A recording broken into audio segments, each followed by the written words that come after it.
Solo.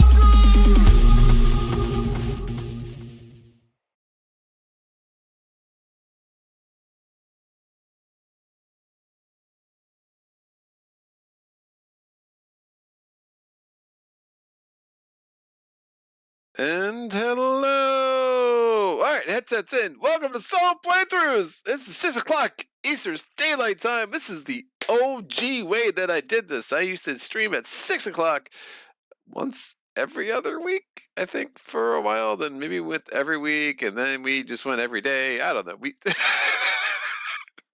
And then things went crazy. But here we are, back to some old school evening streams.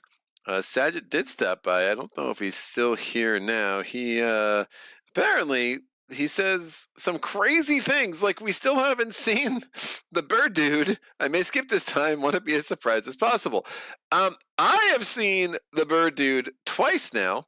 This is the second time. I'm not that happy about that, but you know, this is the way things go. I might have hurt myself by not taking Cackle out. I don't think I did. I know I drew Cackle 3 times, I think, and I think every time it was added back in after a timeline battle. So that's super awesome. And by awesome, I mean not awesome. Yeah, that could be right. That could be wrong. I don't know. There's a chance I had the bird chasing me quicker than he should have. Now, because again, at the bottom of this thing, in very, very, very, very, very, very tiny type, it says remove until the next timeline battle. But yeah, dude, I'm 43, so I guess my eyesight's gonna start going after my sanity and all of those things. And I did not see that. So we'll see. I'm not sure if I'm facing him one too many times. I don't know. It is what it is. Chalk it up to one of the mistakes you will make when you play this game. Other one, most notably, I realized I had the wrong terrain added to the last timeline battle, so I'm going to switch it with the terrain I should have had for the next timeline battle and just even that out that way, because that's how I feel like I want to proceed with that. But in the last game, we did rather handily beat Hecaton. It was a very frustrating battle in that it was going really well, and then I missed 7 times in a row, and I had a crit that went very poorly, and I tried some things with the Ocules that just never worked out. When I needed 6, I got 5. I needed 5, I got 4, like all freaking day. So hopefully this goes a little bit better. We will not have the luxury of things going very poorly against Big Bird, because Big Bird will, number 1, start taking our gear, and number 2, Big Bird will start what should we call it?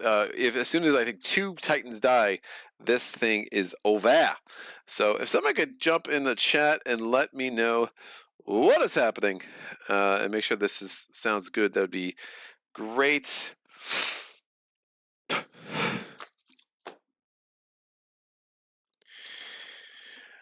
Man, okay, that's fine. I'm already annoyed. I love this game on a lot of levels, but I'm already annoyed. So let's make this happen. I'm going to shuffle my trauma decks. We have minor trauma decks. We'll do the majors. We will do the grave, and then I will not shuffle the 2 Obel cards. When we get to Obel, we will deal with that. And now there's an introduction. It's the same as the last time I faced Big Bird, so I will not read that. Standard preparations. I did the preparations. I do need to get some gear out on my my beautiful Argonauts here, and the Titans. They are the Titans they are controlling. So we'll see how that goes. But primordial positioning. Place the Hermesian Pursuer miniature on the indicated space in the center of the board. Determine facing position. Okay. Why does it not tell me how to do that? Because usually it says, look at the bottom card of the minor trauma deck. But no, it just says determine facing position. So that's really terrible? Man. Okay. Pursuer moves to the center of the board. Turns to face the most Titans. I don't know, man. I'll hopefully this become clear, and I'll figure out what facing position is. But yeah, it's just the little things, people. It's the little things. Battle check. Mark the leftmost empty box in the pursuer. Skip the step if there are no empty boxes. The pursuer doesn't evolve. It is always considered to be level 1. Additional setup. Shuffle the 4 flare cards and place them near the primordial sheet. I will roll the die if we have to pull the flare card. If there is a mark by the adversary battle check, disable the towing trait. Follow additional battle setup instructions introduced by traits. There are none. Victory. Depending on the number of marked boxes, the Hermesian pursuer battle track. The Argonauts may win as soon as the pursuer suffers. There's only 2 boxes checked, so we need to give him 6 wounds. So that's a lot less than 10. So we'll see if we have a chance. Burp, burp, burp. Ready then. When this happens, you may proceed to victory, tease, or continue the battle. If you decide to continue the battle, you cannot change your mind. Now you can win if only the pursuer is slain. When this happens, proceed to victory, kill the pursuer. Depending on the number of boxes in a Hermesian pursuer track, the Argonauts are defeated as soon as 2 Titans die, because there are 2 boxes checked. So if we do absolute... Oh, that sounds like a much better idea. We'll see. Victory, add a Dream of Pharos.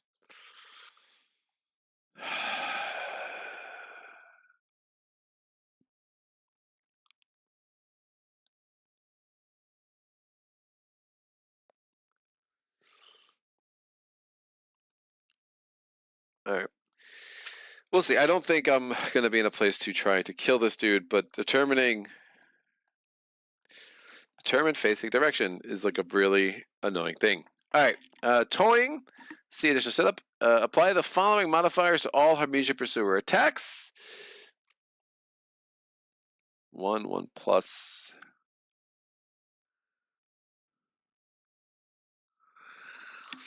1 plus. He's always level 1.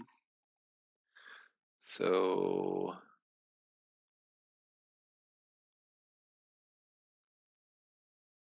I don't understand. Oh, jeez. Okay. Toying. See additional setup. Apply the following modifiers to all Hermesian pursuer attacks. -1 thing, -1 per hit. As long as this trait is active, the End of Hope trait is disabled. So towing is active, so End of Hope is disabled. Hermesian pursuer has unlimited movement. Killjoy, permanently lose 1 equipped card, triggers when prompted, and each time a Titan performs a full evade or reduces all damage from an attack to 0. Triggers when prompted, and each time a Titan performs a full evade or reduces all damage from an attack to 0. So if I don't take damage from an attack, I have to lose an equipped card, and 1 plus I am 1, so that's fine. So End of Hope doesn't happen. Flares, when instructed to draw a flare card, draw the top card from the flare deck, resolve it, and discard it face up. The flare deck runs out of cards, shuffle the discarded flare cards to form a new flare deck. Determined facing. Alright, I'm going to Google it.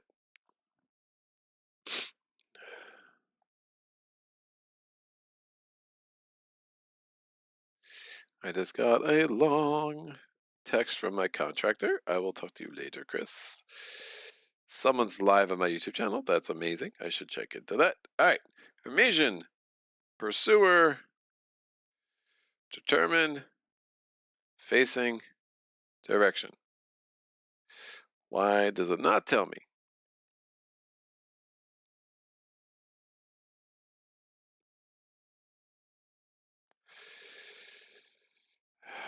Aeon Trespass.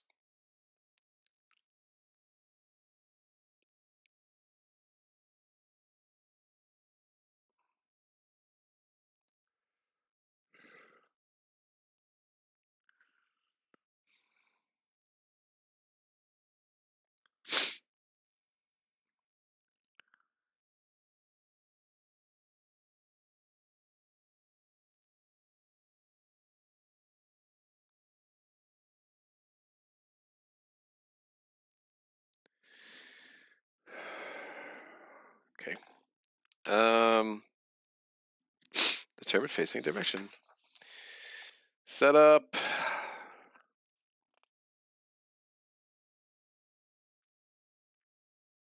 Determine facing direction. Determine facing. Am I missing something?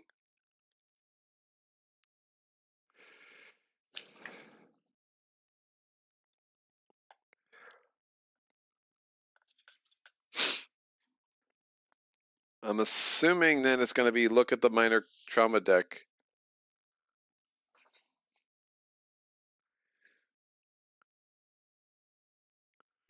Yeah, look at the bottom cover of the minor trauma deck and turn the primordial direction of the committee arrow. Great, whatever. I'm assuming that's what I need to do that. All right, minor trauma deck, arrow facing this way. So if that's just code for that, amazing. That would have been helpful to know. And put that in page 34 instead of telling me to look at the rules for the scenario. But what do I know? I'm going to mute the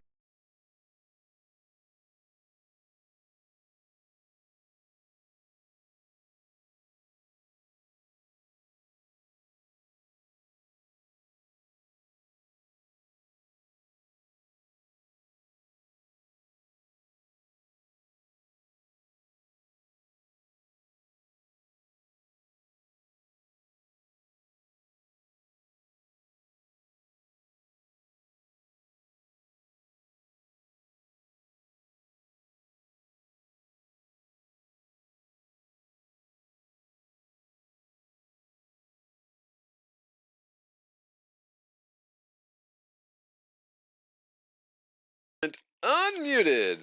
So let's get some outfit.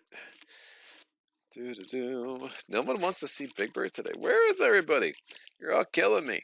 I love Big Bird. I'm probably going to do a very similar setup to what I had last time. So we had the spring harness, the teeth copish, because that went so well for me. The panoply armor. Yep, that makes sense. Second chance over here.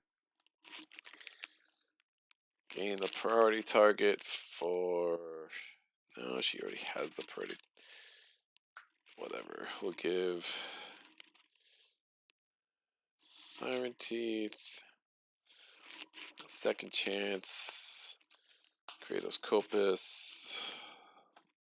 Lifeguard. Boat Mace. Now we're going to do Boat Mace and Javelin. Kratos Copus over here.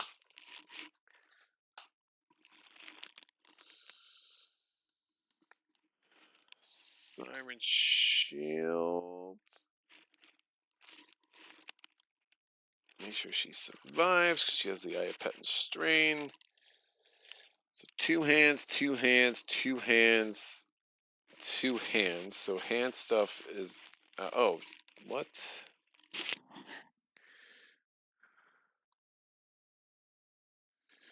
Did I not? Maybe I didn't use the Siren Teeth. That's probably right. I did a Shipwrecker Shield and the Siren Blade. Yeah, that's right. I did not use Siren Teeth. And we still have the Makeshift, which I'll give to you. And we'll give the Reflex to Ulyssia. Alrighty then. So these can come back at. Remember Leocules, when he's got 4 or more danger, I could exhaust his Death Follows card to add a black die. Not that it matters with the way I roll Power Dice. We have the first level of a dream you hold. Nope, imprisonment.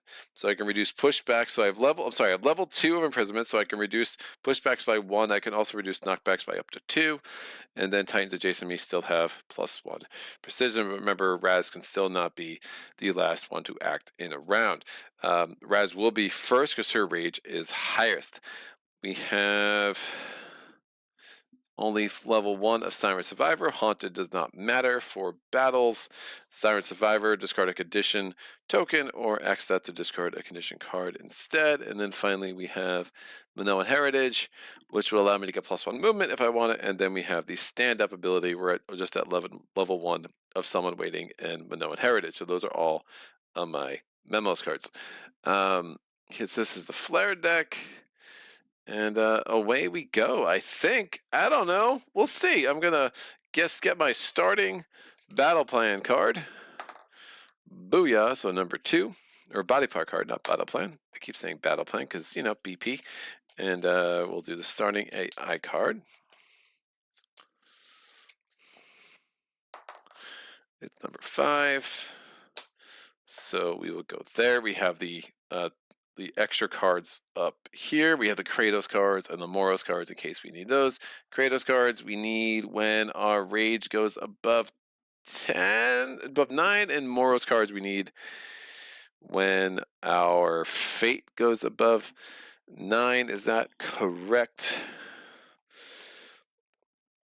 Was that correct? I guess I'm just talking to myself tonight. That's fine. That's fine. Late at night, middle of the week. If my fate goes above a 9, I draw a Moros card. And Kratos cards are... I think they just tell you when you draw Kratos cards. If I knew what to spell, this would be a lot easier. Kratos table, Kratos cards, 58. And then you can only have 1 if you ever draw a second, then you are dead instead. Now remember, we are in day 17. We are doing this at the end of the exploration phase because I drew Cackle, and then that's how, you know, Big Bird sounds, and Big Bird is now coming after me and will most likely smush my face in again. I do not want to lose. I don't know. We'll see. We'll see how this goes. If I lose some gear, I lose some gear. Remember, I do have some extra gear. If we ever lose a gear as we go, then we just replace that with our mighty Titan Fists.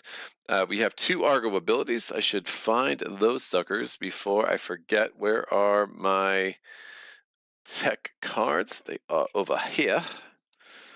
So the 2 Argo abilities we have are Crisis Protocol, where I can reduce the Titan's danger by 2, and then we have the Hour Barrage, where I can place a break token or 2 opening tokens in the Kratos pool. Each ability can only be used once per round. So we'll load those puppies up, and we'll go from there. Am I missing the chat? It's very strange to be this far in without a chat, guys. It's fine. Like if I'm watching this, 2 watching now.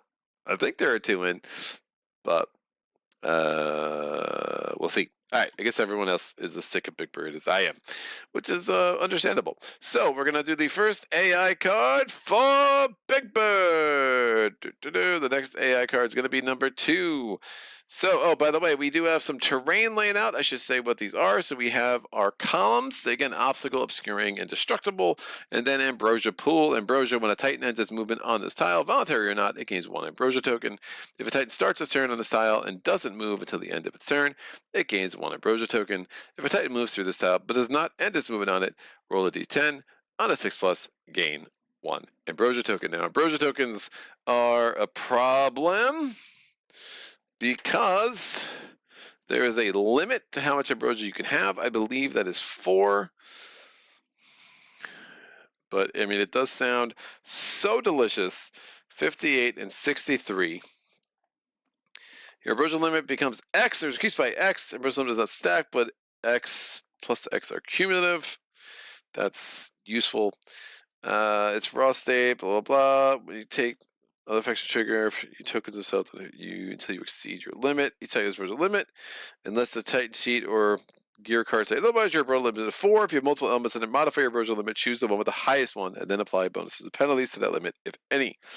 If at any point the number of ambrosia tokens your Titan sheet is higher than your ambrosia limit, the Titan dies. You do not draw trauma, and you do not draw an obol. You simply die. Excellent. Thank you for clarifying that almighty rulebook. Let's put this here because it's pretty. So, what are we doing? Ambrosia Tough. Toying. Apply the following modifiers to all Hemesian Pursuer attacks. So you only have to roll 2 dice and -1 per hit, minimum 1, as long as this trait is active, the end of hope trait is disabled. Okay. Ambrosia Tough. Titan in Blind Spot. Blind Spot's behind me. That's not a thing. Closest Titan in sight in range, so they're all equal distant, but in sight is not in front. I think in sight is just can be seen, and it's going to go to Raz over here because Raz has the priority token. So it is moving. Its movement is a movement of 6+, but actually Wing Doomed, it has unlimited movement, so God knows why it says 6+. That's fine. So we're going to go 1, 2, and 3, and then face. That's right. Move and attack. We are not at 3+ rage, so it does not take another die. We're rolling 2 dice. I have to roll the crit and the other one. Now I do with a Shipwrecker Shield, so I can re-roll 2 for free, which is super exciting. And this is me being excited. So I'm going to roll these 2 dice. I evade on an 8+. Each hit deals 2 damage and 1 Ambrosia token. Actually, nope, it is only 1 damage, but it will be an Ambrosia token, and Ambrosia is no bueno. So 8+, please. I rolled a 6 and a 5. I'm going to reroll now. Again, you can only reroll once, even if you have multiple reroll abilities. I think during the last game, at some point, I took a fate to reroll it. I realized I had cheated, so I was a big fat cheater. So I didn't do that again. So now I'm rolling this. Please give me 1/8. Hey, excellent. So I got 1/8. So I take 1 danger. So I go from 1 to 2. And since I took damage, I don't have to worry about Killjoy, but I also take an Ambrosia token because Ambrosia is delicious. That's right. And we are done. After attack and damage is dealt, pushback 4. I can reduce pushback down to a 2 and knockdown.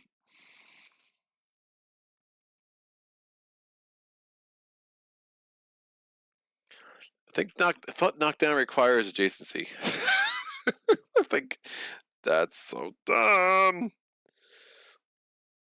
It says comma knockdown, which seems irrelevant because I always imagine like you get thrown and you get knocked down. But if knockdown requires adjacency, then maybe you don't get knocked down. But then what's the point? Like, I mean, if it's pushback 4 in the rule book on the first turn. Knockdown. When you get knocked down, you have knockdown, blah, blah, get for that, blah, blah, all Titans with a knockdown. So they go. Follow the, it's not that because by attack, it affects the target only. It is within the primordial effective range, adjacent for melee attacks, in the designated zone for zone attacks, within X. If it's caused by a response, it affects the attacker only if they are within adjacency.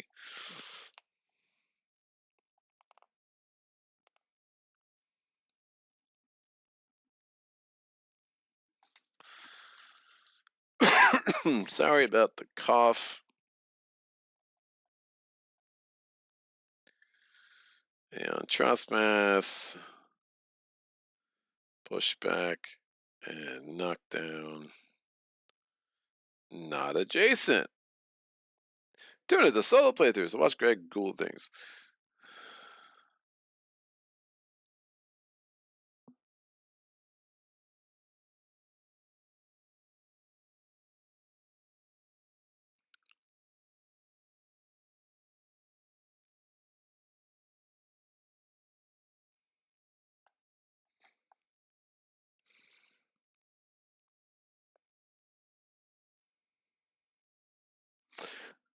Oh, but it's pushed back, so he would still be adjacent. Right. Okay, got it.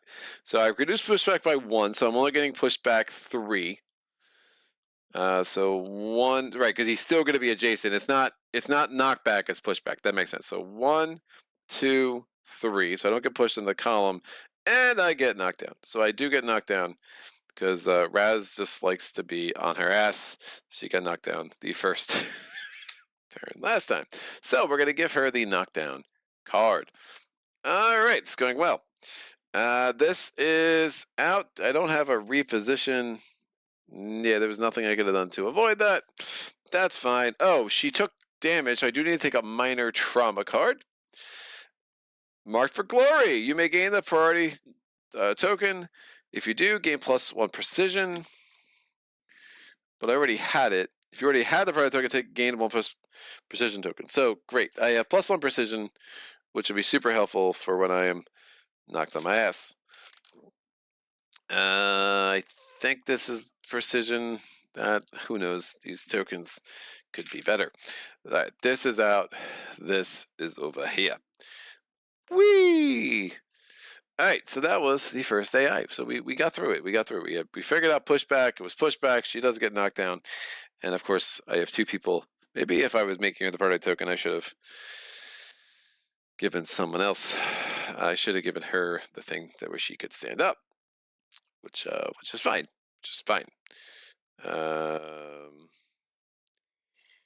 Yeah, maybe that makes more sense because if she already had a priority token, why am I going to give her a thing where she can take the priority token?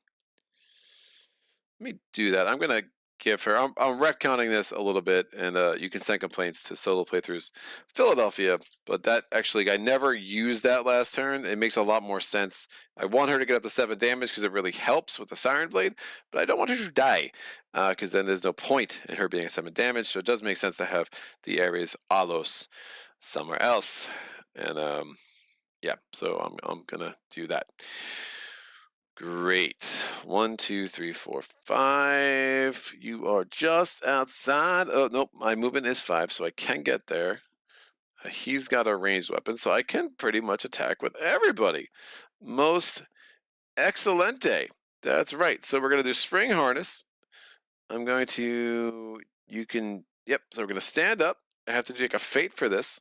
And now card's exhausted, and now I can have a turn, which is cool because I want to have Raz over here because remember, when people are adjacent to her, they get +1 in precision, and that's going to be important. Now, it is an 8 to hit this sucker, so again, the extra precision is indeed super, super helpful. All right, so we are going to we're going to use our Hour Barrage ability. Yeah, I like that. We're going to put 2 opening tokens in here. Now, I'm rolling 1 die, +1, +1. I'm going to put a break token in the Kratos pool. Let's try to start this day off on the right foot. We're going to move 5. 1, 2, 3, 4, and 5. Woof. Not going to work.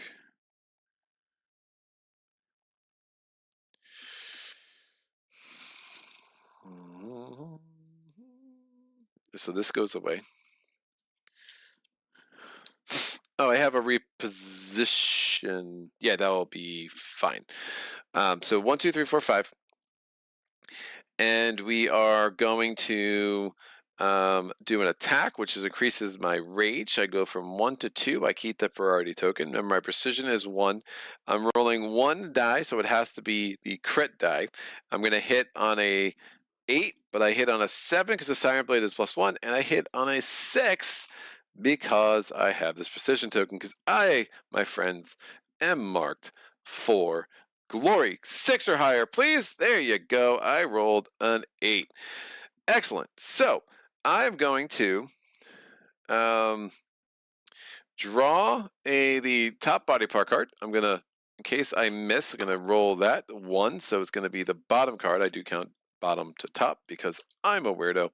And that's going to go there. Now, I need Wolf a 5. Since I am a Titan, I start with 1 right off the bat. Since I did 1 hit, the Siren Blade gives me 2 more. And additionally, I have the 1 break token there. So I have 3 dice. I do have a reroll. And remember, I have that 1 break token there. So not the most amazing odds here, so we'll see how this goes. So a 5 is going to be tough. I do find the Hermesian Pursuers cards a little bit jacked up, and again, people like Sajid who have like halfway through their campaign have never seen the Big Bird. I see Big Bird twice in the first 17 days, which is just not a good recipe here. So let's make the magic happen. 5, start well. Oh baby, I did start well. That's 4 hits. The break token makes that a 5th hit. What a magical world we live in today. So that is a hit. So we have wounded Big Bird. Where's the body part card? Where did I put you? Okay, cool. So we wounded. I immediately draw and resolve a flare card. Okay, let me get the rule book here so I can see the combat sequence. Yup, that will work. So I immediately draw and resolve a flare card. Now there are 4 flare cards over here. I'm gonna roll a die. We're gonna do number 2. The rest I'm gonna put over here with the die on it, and immediately draw and resolve a flare card. Was not crit, because why would I ever roll a crit? Ambrosia Stain. Each Titan assigns all of their Ambrosia tokens to their Titan sheet, Kratos table, or to any of their gear or memos cards, up to 1 token for each element. Treat these elements' abilities text as blank. These Ambrosia tokens still count toward the Ambrosia limit. This ability didn't trigger. The pursuer moves to the center of the board, turns to face the most Titans, and performs signature. Each Titan assigns all of their Ambrosia tokens to their Titan sheet, Kratos table, or any of their gear or memos cards. I'm going to put it on this gear, because that just seems like it makes the most sense. Treat these elements' ability as text as blank. I've already exhausted that. I'm probably not going to have a chance to ready that anytime soon. And if this ability didn't trigger, it did trigger. That's fine. The flare card goes away. Again, there are 3 left.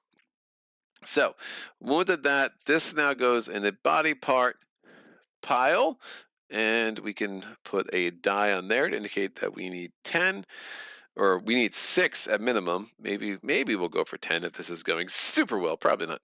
And that does mean we have to do an escalation. So I'm going to take the level 2 body parts. I need to roll a die here. I take number 6, which is the top one, and the next body part up for grabs. There are 6 in my hand. I roll the die. We're going to take the bottom one. So we'll be a level 1 body part. We have to do the escalation for the AI deck. I roll a die. I rolled a 2, so that card comes out of the game. And then we're going to get one of these 6 level 2 AI cards. We got a 5. We're going to put this in here. The next AI card will be a level 1 or a level 2. At this point, it will be a level 1. Most excelente. Now, we go to the second ability window. We have a reposition 1, so I'm going to move over hither. And I can add a Kratos. I'm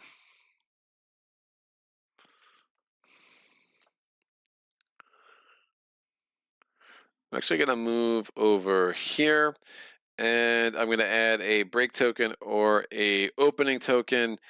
I will add a break token. So second window is indeed done. Most excellent. So now we're going to go to what? We're going to do Olympia's turn.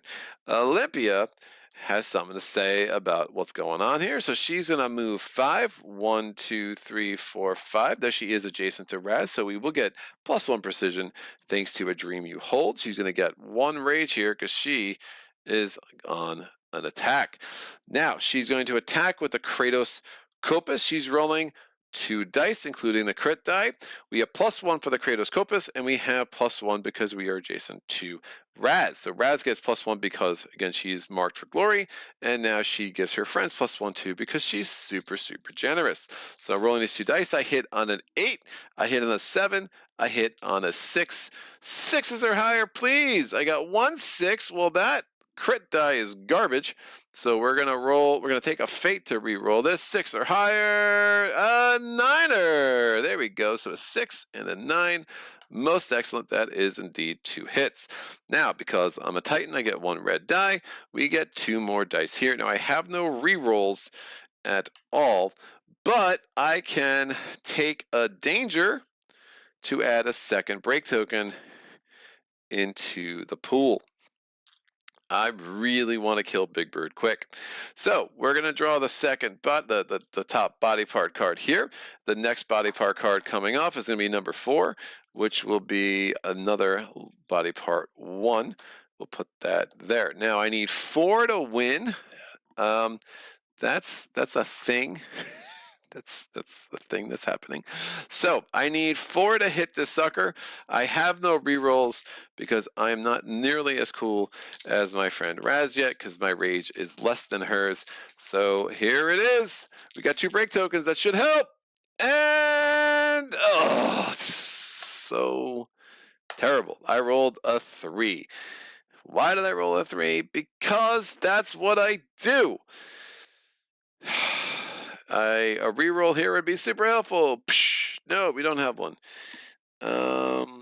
Super gross. Well, failure. So what happens when we fail here, kids? We are going to have to immediately draw and resolve a flare card. So the first flare card is number 4. There are only 3 that we haven't drawn, so it's the middle card here.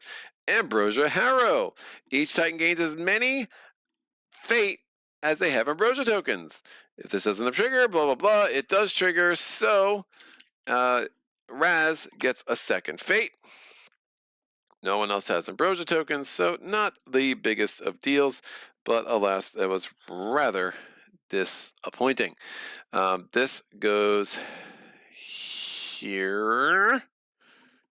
Yeah, so it's a failed body part. We failed to defeat that body part, so it just stays right over there. Most excellent. In a window, I can potentially do a reflex, which would be super helpful, but alas, that's all we have going for now. I can put an opening token or a break token. I will put a break token and hope I roll super lucky with my friend Heraclides. So Heraclides is going to go. He's going 1, 2, 3, 4, 5. No, he is 1, 2, 3, 4. Oh, woof.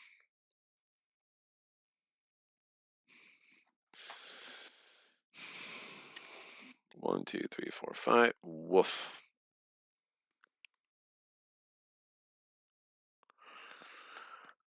That was not the smartest plan I've ever had.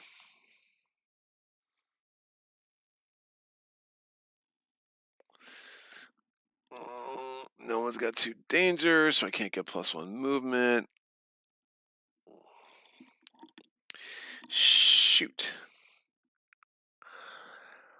I thought he was going to be able to 1, 2, 3, 4, 5. 1, 2, 3, 4. No, you only count through adjacent. Pretty sure you only count through adjacent. Let me look up range attacks. Range attacks, how are you? Range attack type, range 66.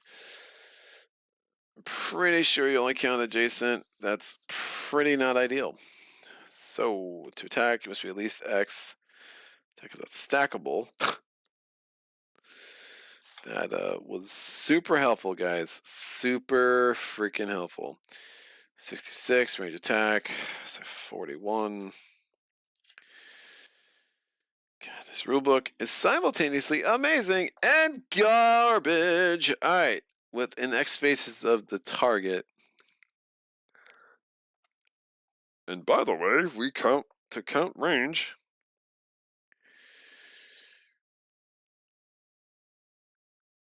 Yeah, I'm assuming you're only counting.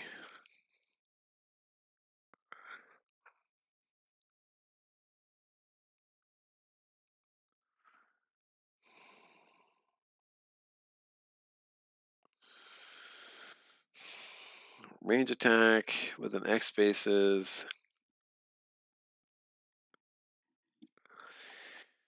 I mean, this is a very foreseeable question, kids. I just, I can't.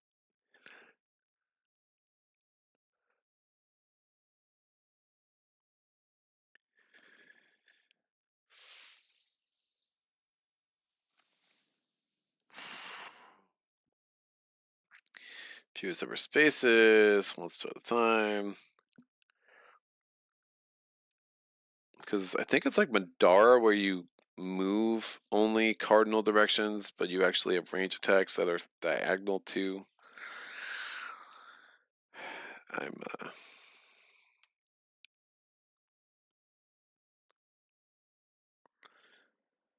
or begun to resolve attacks of Titans. Zone attacks do vertically and diagonally. So I'm assuming if zones are special, it would have said the same for range. So I'm assuming that, yes, I cannot use my Petrified Javelin. I am 1 out of range, and that makes me rather sad. Oh, I need to grab a Fate because I took the Make Sheath.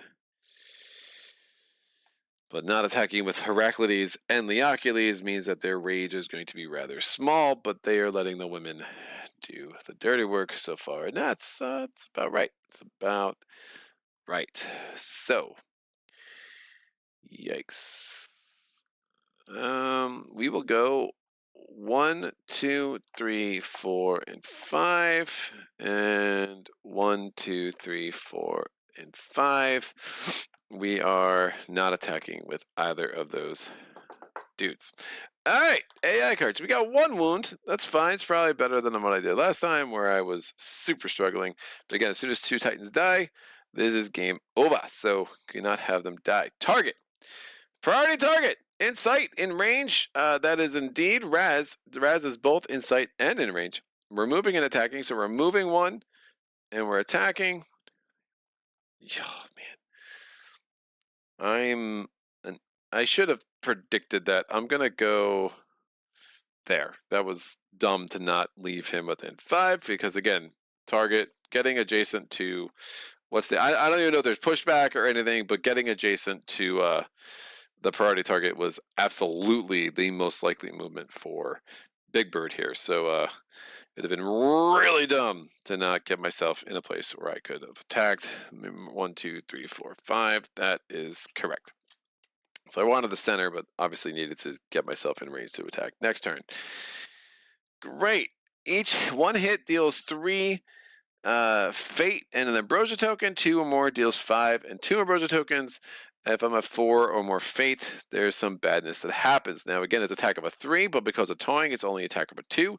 Or it means I only roll 2 evade dice. I only evade on a 9 or greater, and the Shipwrecker Shield is going to give me a double roll. So a 9 and a 6. So we did evade with 1. I get a free reroll with the Shipwrecker Shield, and that's fine. So the 1 hit deals 2 dangers. So we go from 2 up to 4. And I get 1 Ambrosia token. So it's the second Ambrosia token over here on Mrs. Raz. We're on a formal basis. Remember, she can only take 4. And so I was I was at least hit, so I don't have to worry about end. I don't have to worry about Killjoy. I do have to take a major trauma because we are in the 4 range now. So let's see what happens. Bam, mark for death. Gain this card and a party token. While you have this card, you cannot lose this token. Well, maybe Ares Alos just sucks because I keep getting the mark for death card and it's all irrelevant. So that's fine. But if she dies, then obviously we'll have other things to do with that. But that's not great. Not great at all. And I'm not at level 2 of a dream I hold. Nope, I'm at level 2 of imprisonment. So that's a thing. All right, that is the end. There is no after attack effect. Nope. That will go up there. All right, wasn't knocked down, so we have a chance here. Window, we would have absolutely done the Kratos of the second window with Ulysses. Last time we absolutely would have added the 1 token here. Where was that?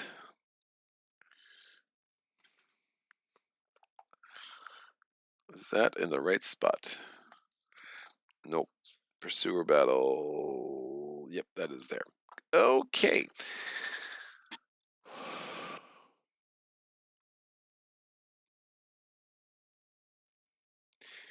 Yeah, I don't want Raz to get pushed into like the Ambrosia pool. She already has 2 ambrosia. That's not great.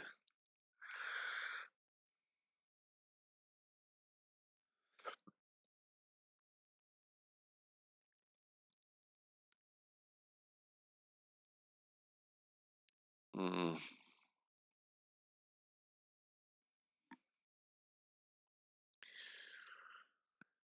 Whew. All right. The danger of attacking when the 2 of those are adjacent like that is very real.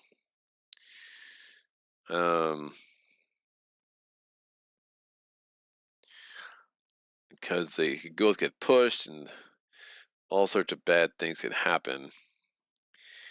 But I think I have to risk it. We're gonna have to attack again with um Raz going first, right? So that just makes the most sense. Again, she'll have 3 rage, which will get her to be able to add 2 tokens to the Kratos pool. You already have 1 break token in there. Now Raz is rolling with a Siren Blade. She's rolling 1 die. It's going to be her crit die. She's going to hit on a 8, 7, 6 again because she has this +1 precision token. So she's going to attack first. Then she does have the option to move. After the fact, she also has this reposition thing here too. But I need to hit. There you go. 6. Don't show off, Raz. Do the bare minimum. It's fine. Now, we're going to take this body part card. We're going to say the next body part card coming up is number 3. So it will be a level 1 body part. And what do we got? So I need a 4 to hit, instinct, knockback, and knock down. So that's super crazy. That's only going to affect Raz, which is fine. And it is knockback. So since she won't be adjacent anymore, knockdown actually won't happen. Again, I'm very confused why that is like even a thing. Had I rolled a crit, that would have been a lot better. But I need a 4. I'm going to have my 2 dice because I had the 1 hit, and I'm going to have an extra die because I am a Titan. I have a reroll, so I only need a 4. I have 1 break token in there. Here's hoping for a good roll again. Oh, that was garbage.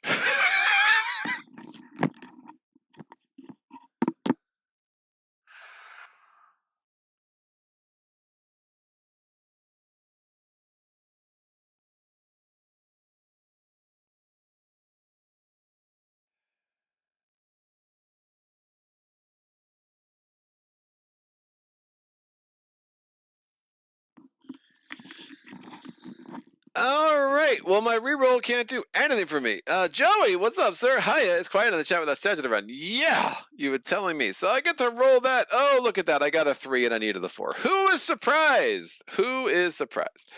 Okay. I'm going to add 2 break tokens as a second window. Instinct happens whether I hit or I didn't. I get knockback 7, but I can reduce knockback by 2. So knockback 5. 1, 2, 3, 4, 5. I'm not knocked down now because I'm not adjacent. Again, it's knockback, not pushback. This goes over here. And so a second whiff. And then I still have my movement. So we're going to go 1, 2, 3, 4, and 5 because we want to get back here because it's super helpful for my friends. Oh, I also had reposition in the second window. So, again, this isn't entirely clear because why would anything be? Clear Crystal, second ability window. So 1, 2, 3, 4, 5. Reposition with the Siren Blade. I position here, then 1, 2, 3, 4, and I'm gonna go 5 in there. I think that's legit. Someone can tell me if that's wrong. Because again, reposition still would have triggered. I don't see why it wouldn't have. I still have my movement. This would have still happened in the second ability window. So all of that seems like it makes sense. All right. Well.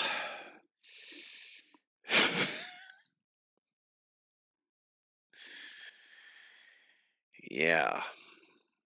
This is going well. This is going really, really well. So Olympia's in the go. She's gonna move there. She's attacking with an attack of the Kratos Kopus. She is adjacent to Raz. She's +1. She hits on 6s or greater.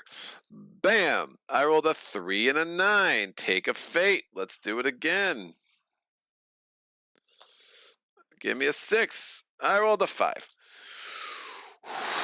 So this is not going to end well. There's pretty much no chance of this happening. Oh, I do get a second rage. I do have a reroll, so there is that. So I have 1 die and 1 die.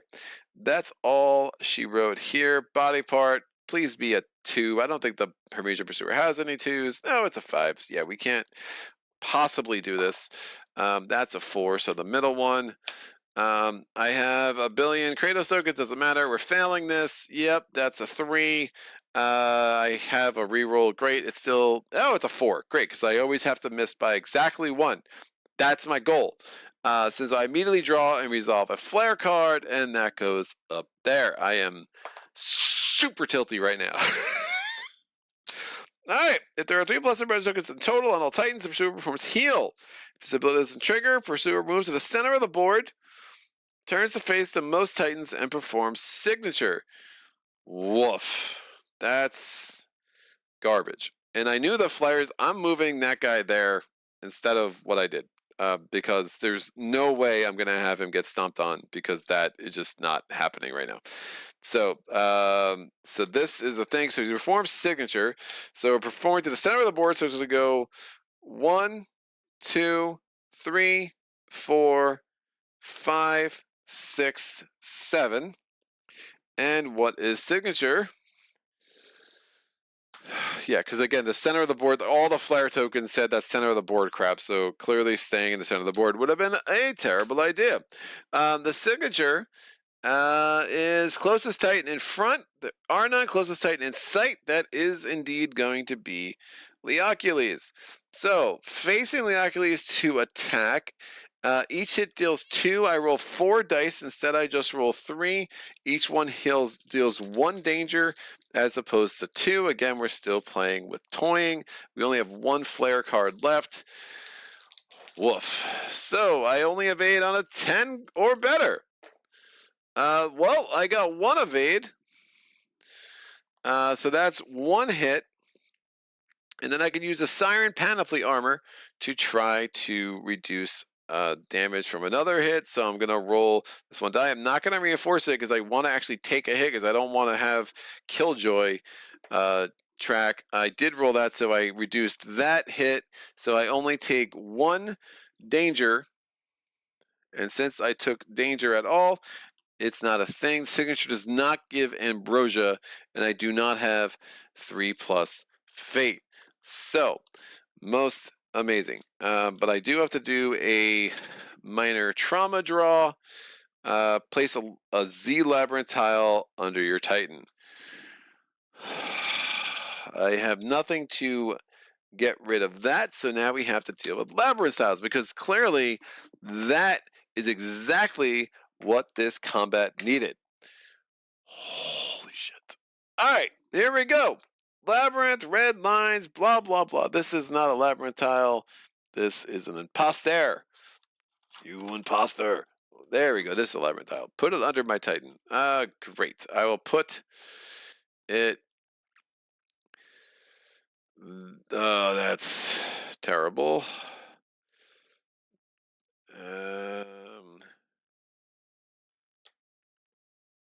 I'll put it over here. Seems like the best of a lot of bad options. Woof.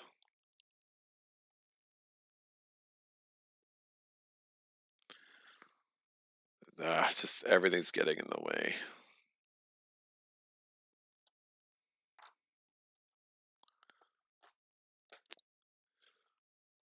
That's fine. That's the best of a lot of bad options. Great. I'll put that up there. Let's check out the chat. I feel summoned. Also skipping. Just thought to check it on you and to make sure you're doing as bad as advertised. Wow, that was creepy. Believe in the power of randomness. I don't understand the game, but Greg just had a moment of silence with headphones off, so I assume this isn't good. Most of the time this game isn't good, and here's what's happening. Sometimes it is at least not horrible. Sounds fun. I will say Arcane is going much better. I cannot say if it's dice luck or the randomness or actual wiser choices. The Great Day 35, we cannot have fight Big Bird yet. We are beginning to get the third iteration of armor shields, have had weapons for quite a while. Anyway, we can always hope for a turnaround. Good luck, Greg. Cheers, Joey. Do the Titans grow tougher as the days go by, or are they staying tough regardless? Is Greg's day 17 bird the same as your day 35 bird? Catch you next chat. So the bird gets harder, and presumably the Titans are going to get better, but I'm facing the bird twice now, very early in the campaign, relative to where you would expect it. So I am not strong enough to do this, but I also am rolling like utter garbage when it comes to my power dice rolls, and that is just an unfortunate, consistent problem that I I wish I knew how to deal with. So we're gonna take. We're going to do the second window. We're going to get the Kratos token from there. All right, this is out.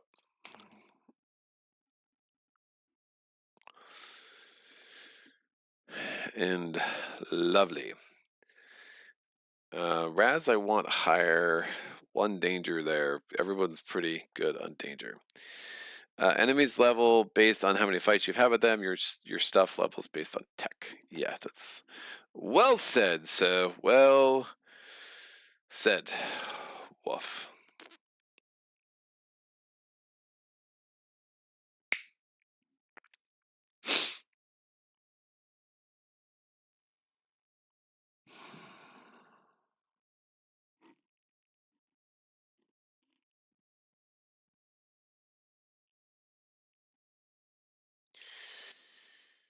All right, Heraclides is gonna do a thing. It's a technical term. So he's gonna go 1, 2, 3, and he's going to attack with the boat mace because why not? We hit on a 8, 7, 6 as the boat mace adds +2. Booyah, I rolled a 4 because I roll so good because I need to always take a fate to get a 6 or better. I missed. Woo! Alright, which is terrible because the second ability window doesn't do anything, so I cannot add anything to the Kratos pool for my friend Leocules, which is super great. And yeah, so that's cool. We have not used the arrow barrage yet this round, so we're gonna do that. We're gonna add a break token. Leocules is gonna go. Yeah, so yeah, doesn't matter. Break 1 doesn't matter because I totally whiffed. Leocules is gonna go here. He's rolling with the teeth copish. And he doesn't hit on much here. So we're rolling 2 dice. We only hit on 9s. Now let me add 2 opening tokens instead. Now we hit on 7s. Yeah, so it's 1 break token or 2 opening tokens. So we hit on 7s. Give me a miracle, please. 2 dice, hit on a 7. A 5 and a 4. Killing it. Killing it. I tell you, I take 2 fate to reroll both of these suckers. I hit on 7s. A 7. I got 1. I got a 2 and a 7. That's amazing. So I get 1 power die +2 because I had the 1 hit with the teeth copish. We draw the body part. The next body part coming up is going to be 1, 2, 3, 4, 5, 6. It's a 4, so it will be a level 2. I only need a 4. I have no break tokens though, kids, so this is going to be harder to do than is ideal. Oh, and knockdown plus knockback 10 is super awesome.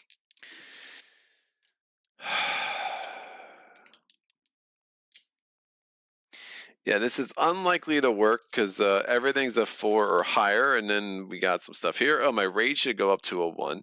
Yeah, I just am absolutely wasting time with this battle. I feel like it, and it's not great.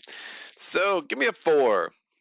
A 3 and 1 break token. If I had just rolled a 6 or higher, I had the break token, I would have hit this thing, but no, I tell you, that would have been too reasonable. So I failed. That's freaking awesome. And by awesome, I mean, holy crap. I could have added a red die for the power roll. I'm tilty right now. I will not. I mean, I had to choose that beforehand. We will add a break token now because we can. I failed knockdown. That sucks. And knock back 10. Well, that's a problem because apparently we can't go 10. So there's all these rules about what happens if you're knocked back too much. Let me see. Knockback. Now against the Hecaton, I think you just like fall off the face of the earth. That is not what happens here. Knockdown and then knock back. Because this big bird is just, oh my gosh, this rulebook is falling apart. It's super awesome. Knockback.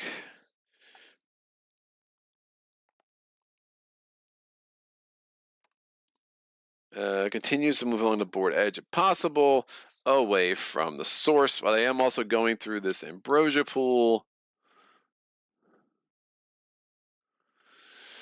I have to roll a d6 because I'm going through the ambrosia pool. I rolled a 1, so I do not get an ambrosia token. That's the first time that's helpful. And then we're going 1, 2, 3, 4, 5, 6, 7,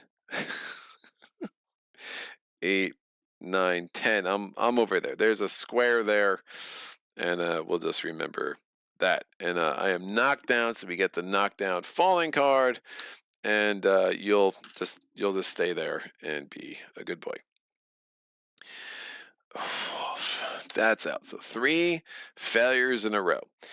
That's great. That is absolutely fantabulous. That is the end of my round. Let's get the AI card.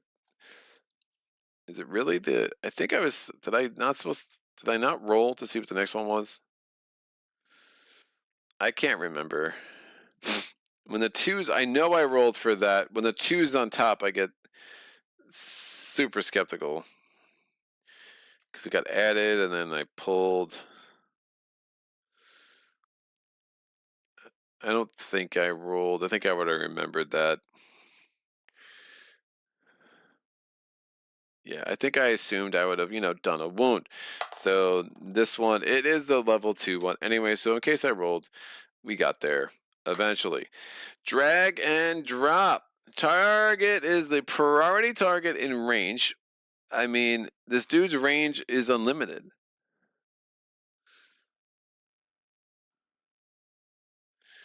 What is this 6+?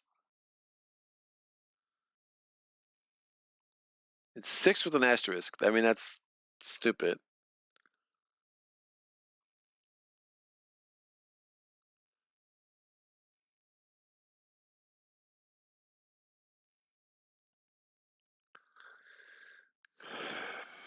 Yeah, priority target in range. I mean, great.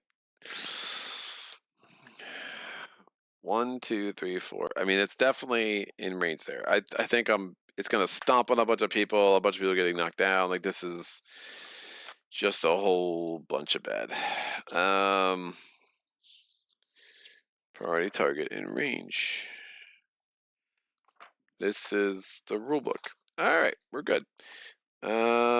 Move to.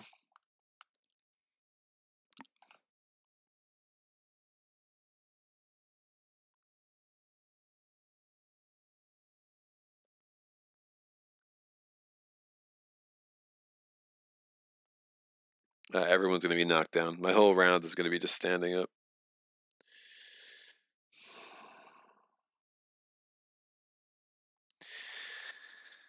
Yeah, facing the bird twice is just ludicrous. And I'm going to lose 2 Titans. Yeah, I don't see a world where this goes well. So, moving to our friend Raz. So, 1, 2, because it ignores tiles. 3, 4, and 5. It lands on Ulyssia. Ulyssia gets knocked down, suffers a danger, and then unavoidable knockback equal to the value, so it's 5. So 1, 2, 3, 4, and 5. So she's going to go take a rest over here with the Ocules. So we were able to move it in a way that it did not affect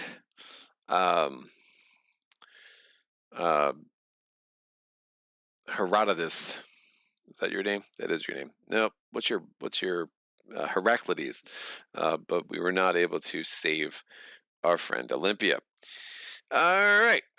So Raz is getting attacked. The attack is each thing is dealing 2 danger, which is a lot. I'm rolling 3 dice. Instead, I only have to roll 2 because of toying, and I evade on a 9+. My fate is not 3+, so that's totally fine. Remember, I get to re-roll both dice with the Shipbreaker Shield. Bam! I rolled 1 9. Do I even want to re-roll this one? Probably not. Nope. We'll just take the 2 danger. It's not dealing any ambrosia, so 6 danger. And I'm going to, since I took danger, I don't have to lose a gear. I'm going to grab a major trauma card. Lose 1. Yes, we do a chain break, kids. Lose a danger, so we go to 5 danger. So this is a little lucky. And a bonus attack. Bonus attack does a chain break. And when we get a chain break, we just ignore the rest of the card. So the whole idea of after the attack, if danger was dealt, pushback, knockdown, whatever, bonus attack does not count as my turn. So Raz is like, you coming at me, I come at you, because that's what she's, a little bit of Brooklyn in her. It's just totally a thing. So she's attacking with, she's going to get the 4 rage. She's attacking with her Siren Blade. If she was at 7 danger, we get it automatic on the power roll, but we're not there yet. She still has the +1 precision, so we hit on a 6 or better with our 1 die. Can I please roll a 6 or better? A 9! That's fine. We're good. Much better than Heraclides. He sucks. So we're going to get 2 dice. Did I re-roll? I don't think I rolled this again. I don't know why I keep doing that. So yeah, the middle one is a 3. That's cool. So we get 2 dice for the 1 hit. We get +1 die because I am a Titan. We have 1 break token in there. And yeah, there wasn't anything special about this, right? Nope, just a bonus attack. That's cool. That's cool. And we're going to, oh, it's a level 2 body part. We're never going to kill this, are we? I get 2 rerolls. So there is that, or I can do a push if I wanted to, but I can't push this into a column or anything. So it is pushback, which of course is on the back of the Titans because that's super helpful. Don't necessarily want to use that right now. So here we go. Body part. It's going to be like an 8. It's going to be something stupid. It's a 7. So I cannot do it with 3 dice because that's awesome. Oh, and I'm going to gain up to my limit in ambrosia tokens because of freaking instinct. That's not awful at all. Crap.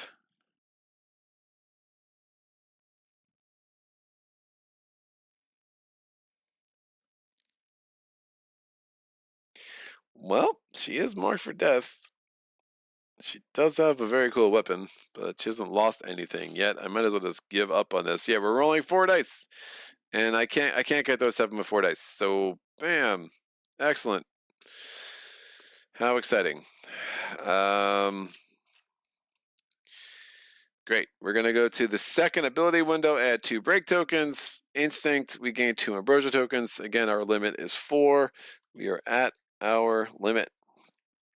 1 more, we die because clearly we needed something else to risk our certain doom. All right, this is out, so that's 4 failures in a row, kids. Oh, the joys. There's 1 card left, so not going to worry about having to re-roll those, and we go right to the Titan round.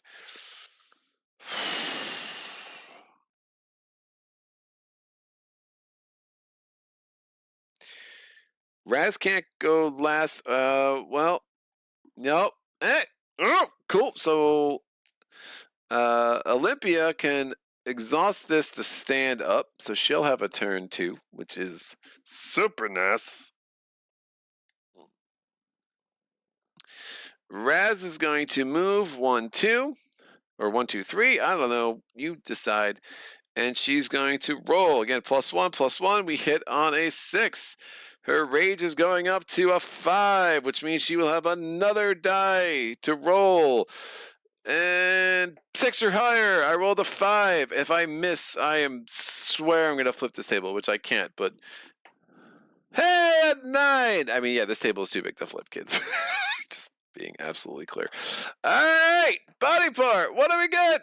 Bam! I only need a 4. My rage is a 5, so I get this. I get 2. I get another one, so I have 4 dice. I have 2 break tokens in there, and I only need a 4. If I wound, he's gonna do the signature attack against me. That's whatever. That's fine. You do you, Big Bird. You friggin' jerky jerk. Bam! 1, 2. I barely rolled a 4. I do have the rerolls, but I don't want them. So we're just gonna take it as, I mean, whatever. I can roll that. Great. Oh, still only at a 4. Excellent. But we managed to do a wound. So if I wound it, this is gonna come out. Let's do the escalation. We're at 2 wounds. We have to add a number 2 body part. Nope. Yep. So there's 5 of these suckers left here. That's a 3. Now, when the pile is empty, you do immediately reconstitute it with what's over here. The next body part coming up will be a 5. It's a level 1. We're going to add a level 2 AI. We have to take out a level 1 AI. I rolled a 5, so that one's out. We're going to roll the dice for this. I rolled a 5. We're going to add that one. And then there's still 3 cards in the AI draw pile. I rolled a 3, so it's going to be a level 1 AI. Now we have to, since we did the wound, we have to follow through with the rest of this crap. So we're going to do or actually, I think I finished my entire attack, including the secondary window. I'm going to put 2 break tokens in there because, again, these are very high values, and the power rolls are what are absolutely destroying me right now. So signature attack against the attacker because we wounded this, and that's going to be this. We get to move and attack. I have reposition 1. I don't know the timing of all this. I think I finished my entire thing and then do the second attack, which is just confusing with the wound. Because everything's confusing. Yeah, I think I finished my whole attack, including the reposition. So repositioning doesn't really do anything good for me. Hold on 1 sec. Excuse me, tried to get to the mute button. That was a big fail. Big failure. All right, I'm gonna roll 3 dice instead of 4 because we have toying. Each hit deals 1 danger instead of 2 because of whatever. Bam! I rolled a 9, a 9. Only a 10 lets me evade. Are you kidding me? Only a 10 that lets me evade. So I'm gonna re-roll 2 dice for free because I can. And why would I ever roll a 10 on the crit die? Because if I did that, I would have had 2 dice, 2 opening tokens to the pool. But alas, I did not. I get 3 danger, which gets me to 8. It does mean I have to do a grave trauma draw. Heroic life. You will probably die, but until then, you will fight the primordial with all your being. Immediately stand up, move up to 3 spaces, and perform a bonus attack. I like that. So, if you deal a wound, you live, and you feel a new zest for life. Lose 2 and 2. If you do not deal a wound, you die.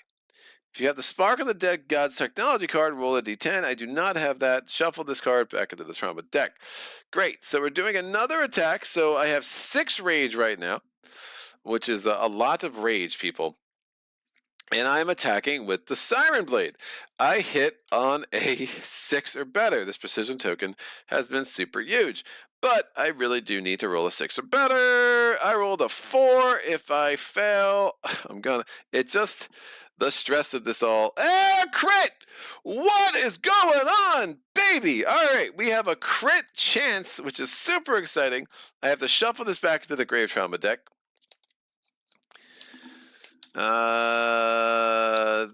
Yeah, I did not have 3+ rage, so that would not have triggered. I did have 3+ rage. Movement attack, hit.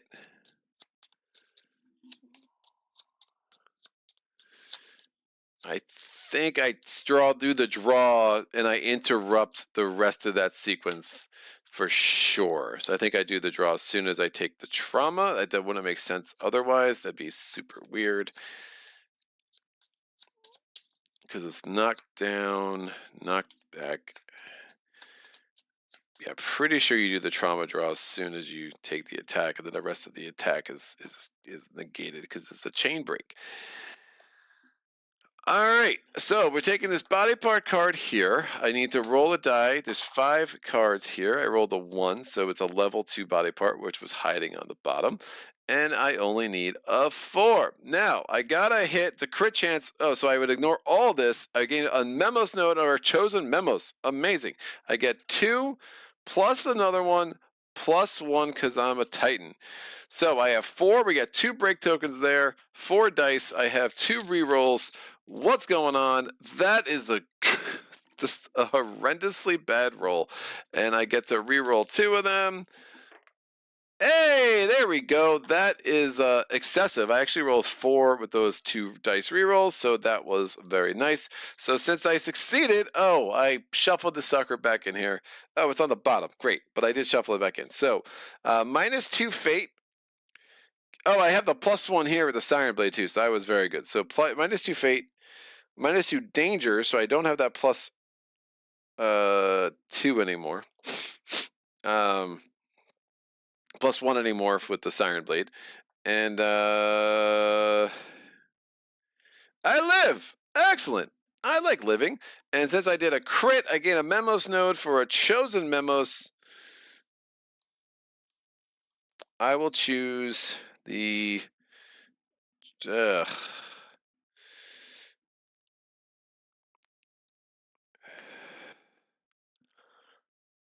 Yeah, let's try to do this whole imprisonment thing. So we'll just gain a node on imprisonment. Most amazing. And since it was a crit hit, again, I could ignore the rest of that card. Where the heck did the card go? It's down here. So this is going to go here. That's our 3rd wound. We're going to add a body part. So it's going to have to be a level 2 body part. There are, right, these are all level 1s here, I think. 1, 1, 1, correct. So there are 4 left. I rolled that, take the top one, add this to this deck. There are 6 cards in my hand. I rolled a 2. The next body part is a level 1. We have to get rid of the level 1 AI. There are 2 of them in my hand. So I'll take the top one because I rolled a 4. We'll add a level 2 AI. There are 4 left over here. I rolled a 4. And the next AI card out of these 3 is going to be the bottom one. So it's a number 1. So that's good. And that's good. So Raz is a 1-woman wrecking crew with her 4 ambrosia tokens and a whole bunch of not great stuff. So she's at level 6. We are going to add break tokens. I'll add 2 break tokens and an opening token.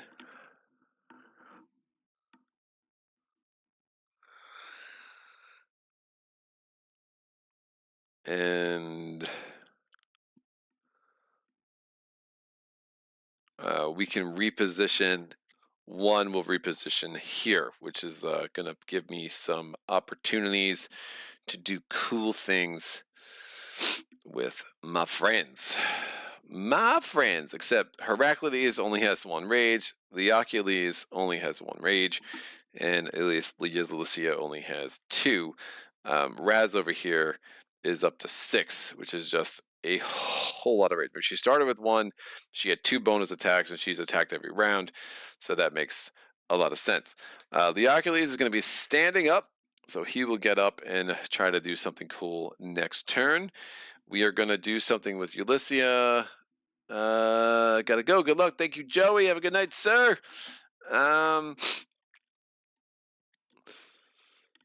Yeah, Ulyssia is standing up.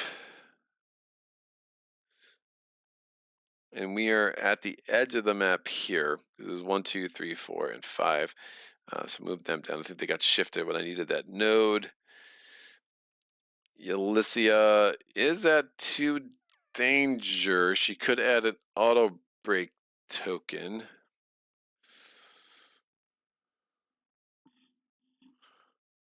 But she'd have to take a fate.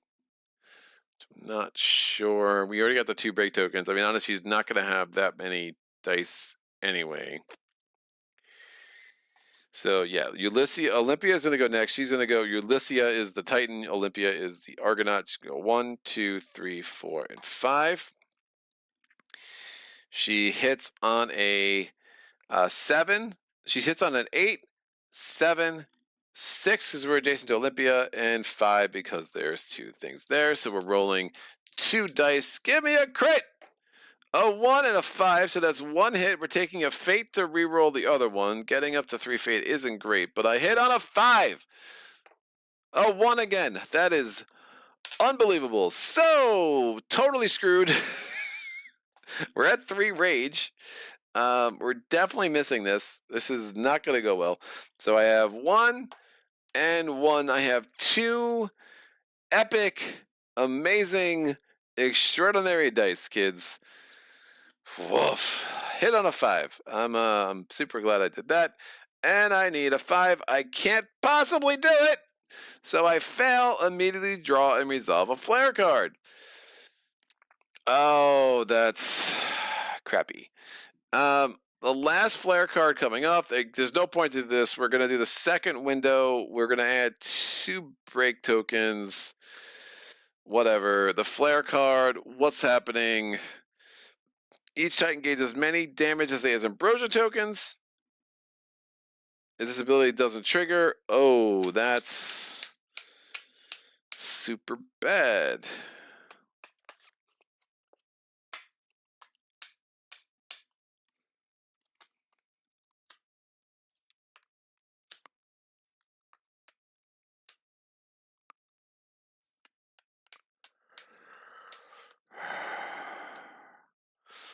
Let me do this. Danger of 6 is, I mean, she's just so strong. Would have done this. Then the flare, then she gains 4. Danger gets up to 8. Otherwise, I have to do an oval draw, and I haven't used that at all. No one else really has much danger. Heraclides at 0. The Olympia is at 2. Super bad, dude. Anyway, so I failed. This goes up here in the fail pile, and the flares are now reset because we've gone through all 4. And I knew that was a flare that was there from the last time we played, so 4 tokens is super bad. So definitely should have used the Argo ability. Amazing. The next body part card, I roll a die. It's number 2. It's going to be a level 1 body part. I have to stop forgetting to roll that.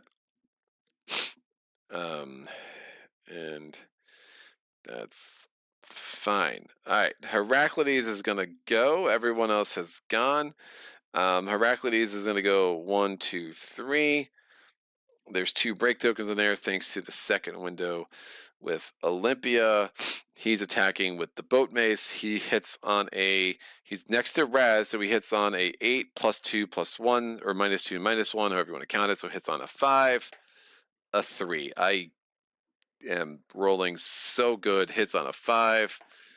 Hey, got there. don't show off, Heraclides. It's amazing. So we have a hit. So we get 2 dice, another die, and we have 1 reroll because we are at our second rage.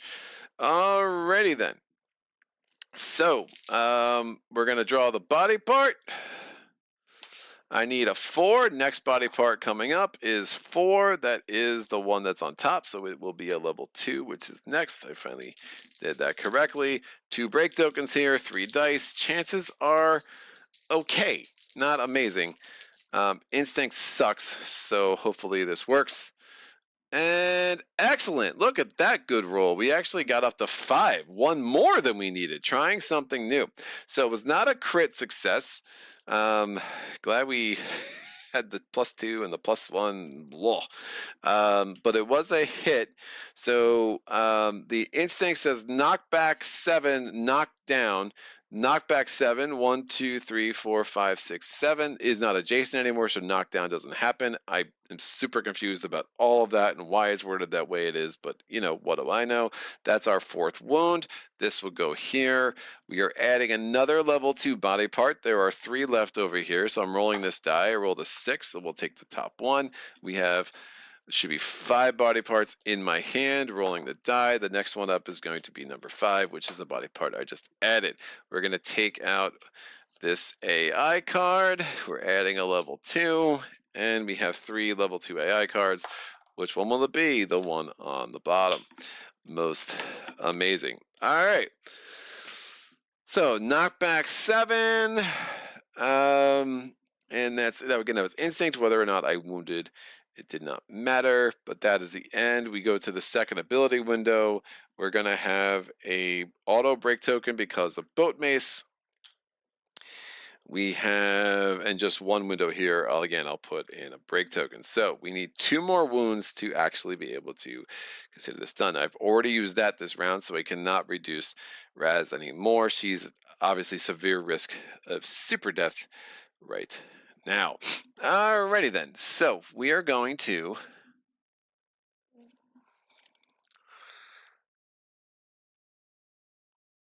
that's funny. I'll roll up a 10. You awaken instead. Amazing. Something with the god powers I was just looking up. All right. The AI card comes off. Come on, Big Bird. What you got? Big Bird is being a jerky jerk. All right, next card is going to be number 1. We'll do this. Most amazing. All right, target. It's priority. Of course it is. Move and attack. What the hell is going on? All right, she's just dead. And no one else is very strong.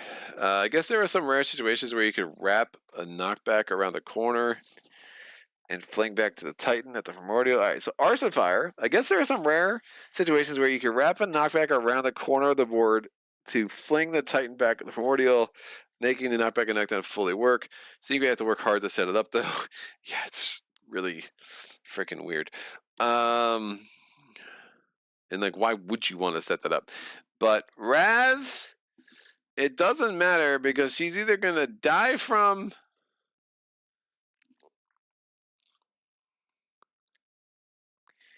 each hit deals 3, and then gain 1 ambrosia token. And is it everybody in front?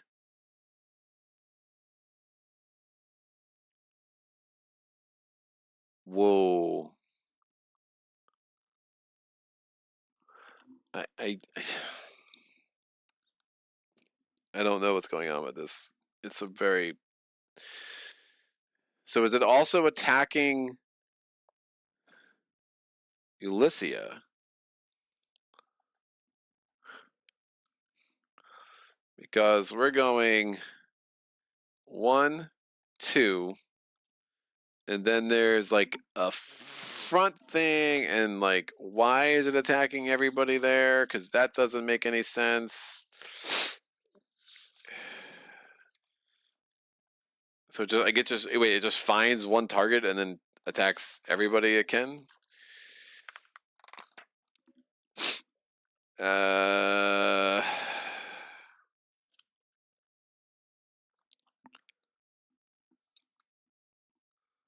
zone attack. I mean, there's no picture of this sweep attack. 4 fate. Neither's a 4 fate.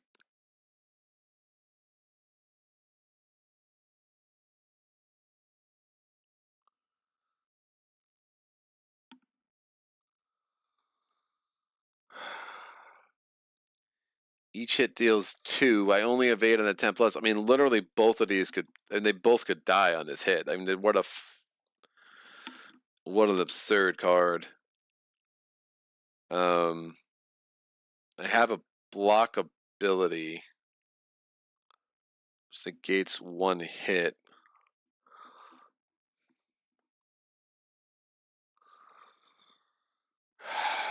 Man, I just, it's too much, people. Yeah, I don't. I'm assuming, based on this, it's attacking all 8 spaces in front, which is just an amazing, amazing attack. And then gain 1 ambrosia token. Is that for each target? Like, this is so poorly written. Like, I can't.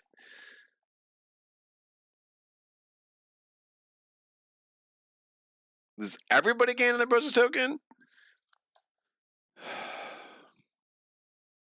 It's really bad. Aeon Trespass.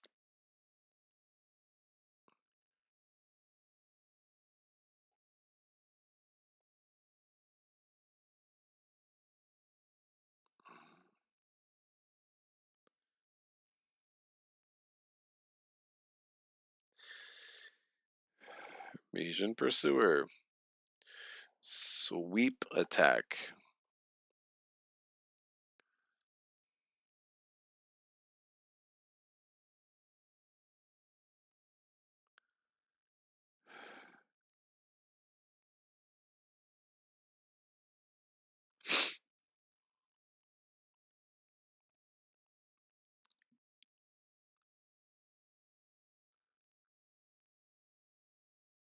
If they take any hits.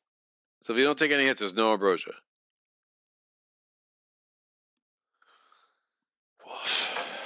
Okay. Yeah, we're taking hits. We have to roll 4 friggin' dice, and we only evade on a 5, which is like so stupid, dude. Am I missing? Are there armor cards I just haven't realized that are really good that I should have built? Yeah, fine. So priority targets. So we're attacking Raz first. Raz is probably not long for this world. Bam! I rolled 110. I get a reroll. Yeah, I do. A one time, like the 2 opening tokens in the Kratos pool would have been nice, kids. Just one time at band camp. All right. No more 10s, because why would I ever roll a crit on the crit die? Except for, when I'm not going to follow it up with a good power roll. So we immediately take 6 danger, which gets me up to 14. Can't go higher than that, but 14 and an ambrosia token. Do I do the draw before I do the ambrosia token? And that's where you have the chain breaks and all this other annoying crap that is not clear. All right, 43.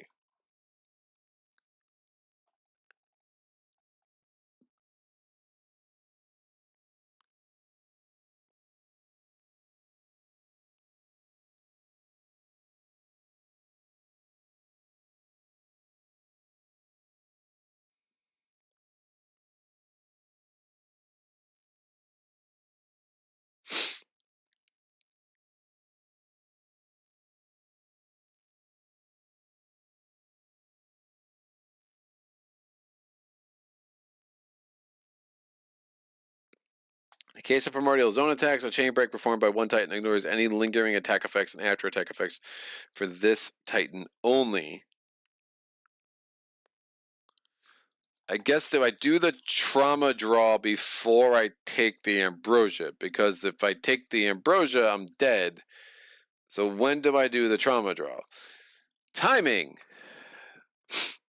When you are hit, your danger simply rises.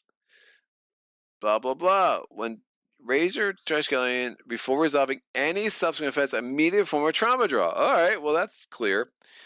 If I'm over 9, if your danger temporarily goes up to 14 or higher, add the You Died Horribly card to the Obel deck. That's cool. I needed more Obel cards. Great, so I got the 14 or higher. So You Died Horribly gets added. But on a 10, I awaken instead. But when I awaken, the pursuer comes at me, but he can't because he's already on me. So, all right, so we got the 14 because I took 3 hits. So I immediately do the draw before I take the Ambrosia, if I'm reading this right.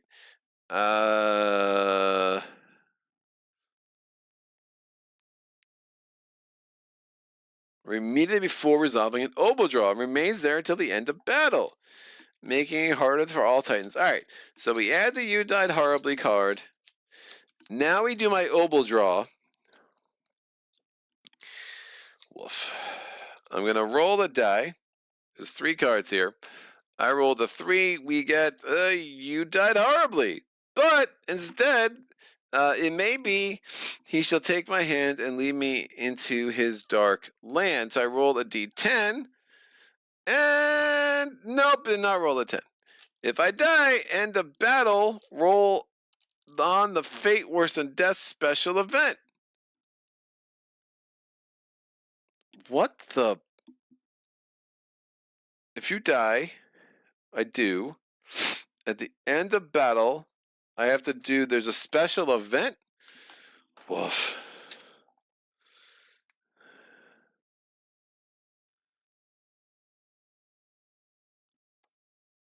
A Fate Worse Than Death.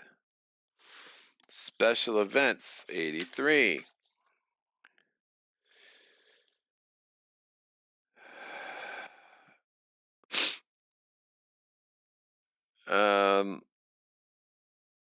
Okay, so at the end of the battle, I'm gonna forget to do this. I'm doing this now. The blow didn't kill the Titan, nor did it shatter the Triskelion bond instantly, but the Fates, it seems, weave their tragedies with long threads, and much time can pass between the pull is made and felt. You and your crew are starting to feel it now stronger than ever. You brace for the unexpected as if it can help. I roll a d10. I rolled a 7. Lose an additional Titan. Woof. All right. So I'm going to just lose the 1 Titan now. So we're at 6. And 6. And then I'll lose the Titan for the dude dying another time. Great. So she died. Doesn't even take the Ambrosia. All this can go away. And we'll flip this over so I can actually, see some of the Kratos table abilities, because why would that matter? Marked for death can go away. And we're going to put this over here. Okay. Fine. We still have to attack. Nope. Raz is here. Still have to attack Ulyssia. And of course, if this Titan dies, I lose the Iapetan Strain, which is super awesome. And by awesome, I mean garbage. I'm not at 4 Fate, but woof.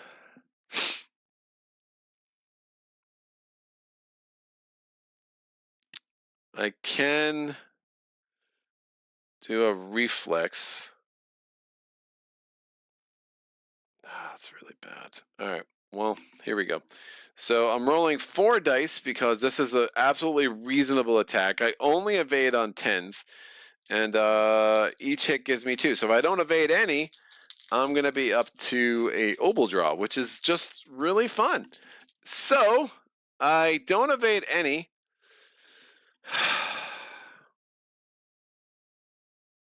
Rolling a 10 just doesn't seem realistic. So I'm going to take 8 danger, but I can take, I'll just use, dear God. I'm going to flip this to block one of those hits. So I take 6 danger, which gets me up to 8. 8 on the Iapetan Strain is a grave trauma draw. Grave trauma is Theseus logic. Until the end of battle, you may ignore labyrinth tiles for the purposes of voluntary movement and attacks. That's fine. I won't need my second chance for that.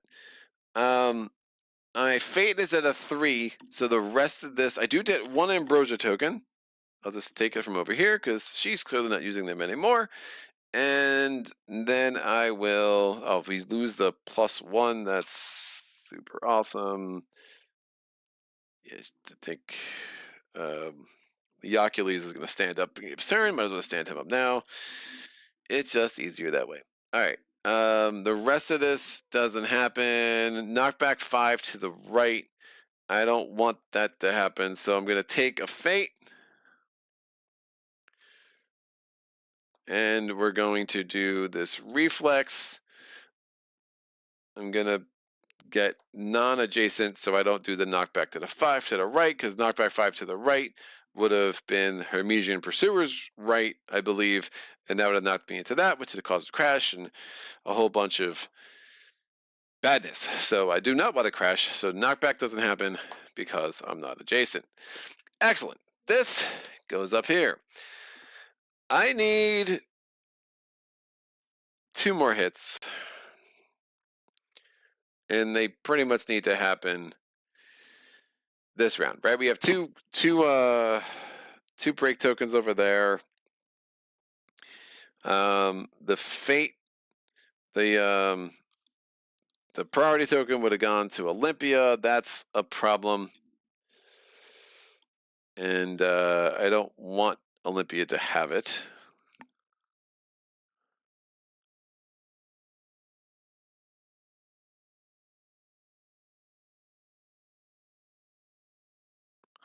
So I think if Leocules goes last, he can take it from her, because I think you only check priority token after you raise your rage. So, Kratos Compass, I mean, she's at 8 danger. It's a level 2 body part. I mean, that's just highly unlikely to do much right now. 1, 2, 3, 4, 5, 6. He's not at 2 danger, so he cannot even do the rush ability, which gives him +1 movement.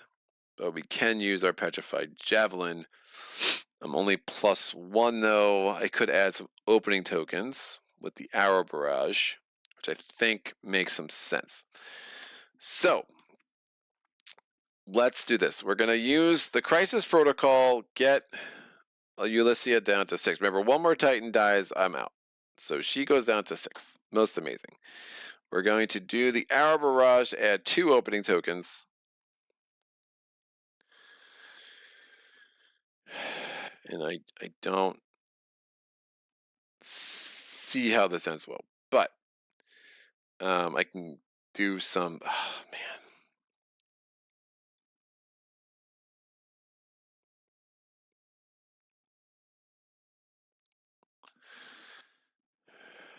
That was a level 1 I missed.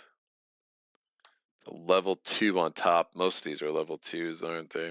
4 level 2s and a level 1. Woof.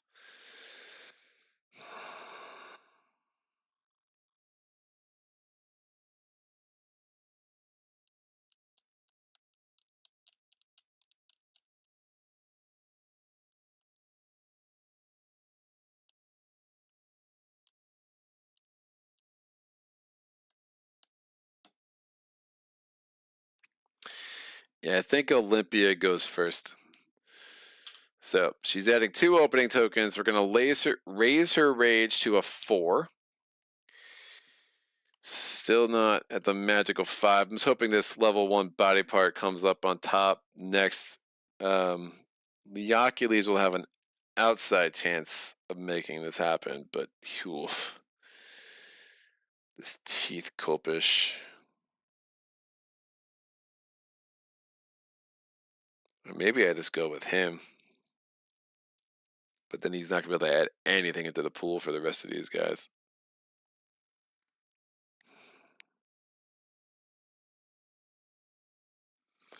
this point, she hits on a 7+. That's not a lot.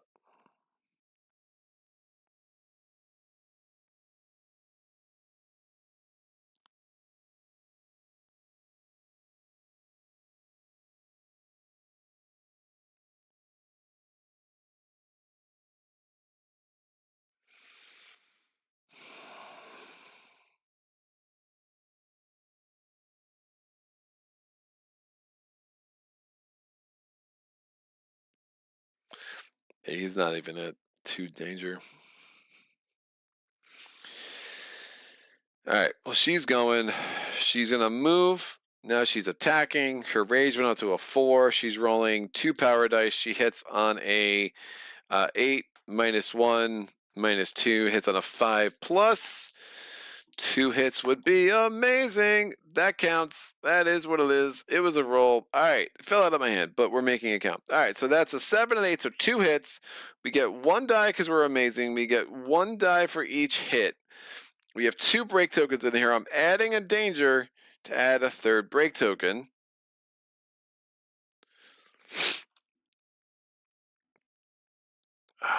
That seems dumb. Has she wounded him yet? I don't think we've wounded with the Kratos Copus. Yeah, I'm pretty sure it was Raz that did all the wounding for the most part. So we have just 3 dice. 3 dice with 2 rerolls and 3 break tokens on a... Just don't like these chances. Hermesian Pursuer, level 2. Oh, we need 8. I mean, these are just unreal.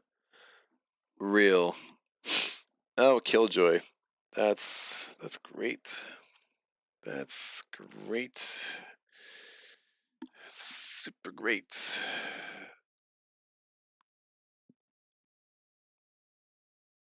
Do I still have Siren Shield? Or is that out?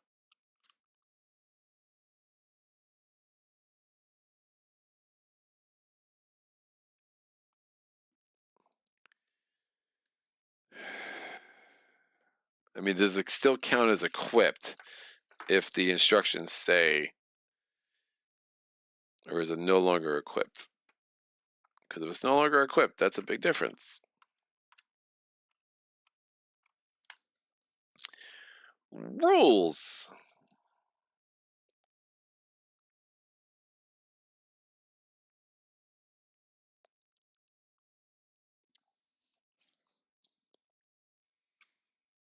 Gear cards.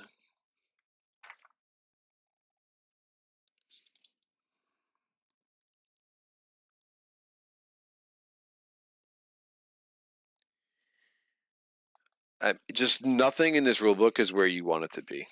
Is what... It's just really unfortunate.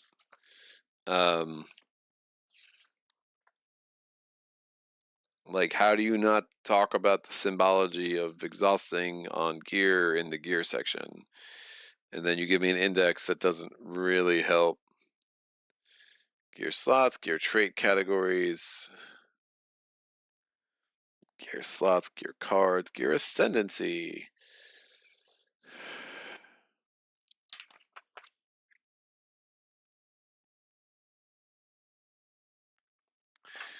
Ability usage, page 60, because that's a thing. Discarding the game element providing this ability. Yeah, so it's already discarded.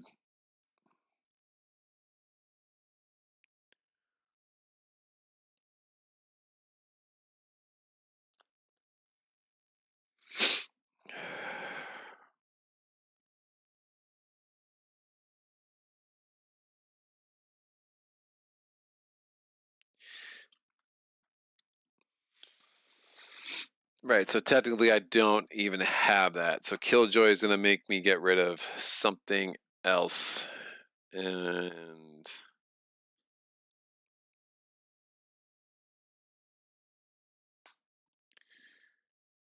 yeah, because I can't wound it. I have 3 dice. It's really gross. Yeah, I miss. Great. That's a reasonable thing. And with that,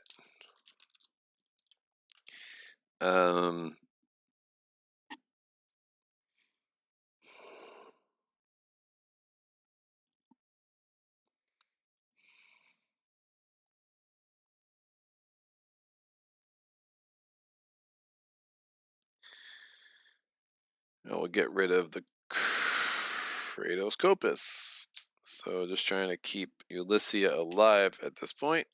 And since that's out, we do the fist. This goes back in the box, so I'll put it back in the inventory. And I could always remake it HIJK.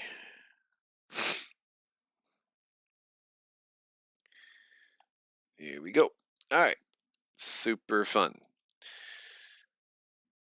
Next, we're gonna go with the second ability window. We will add the next body part is number 2. It's a level 2. We just have no chance of doing a level 2 right now.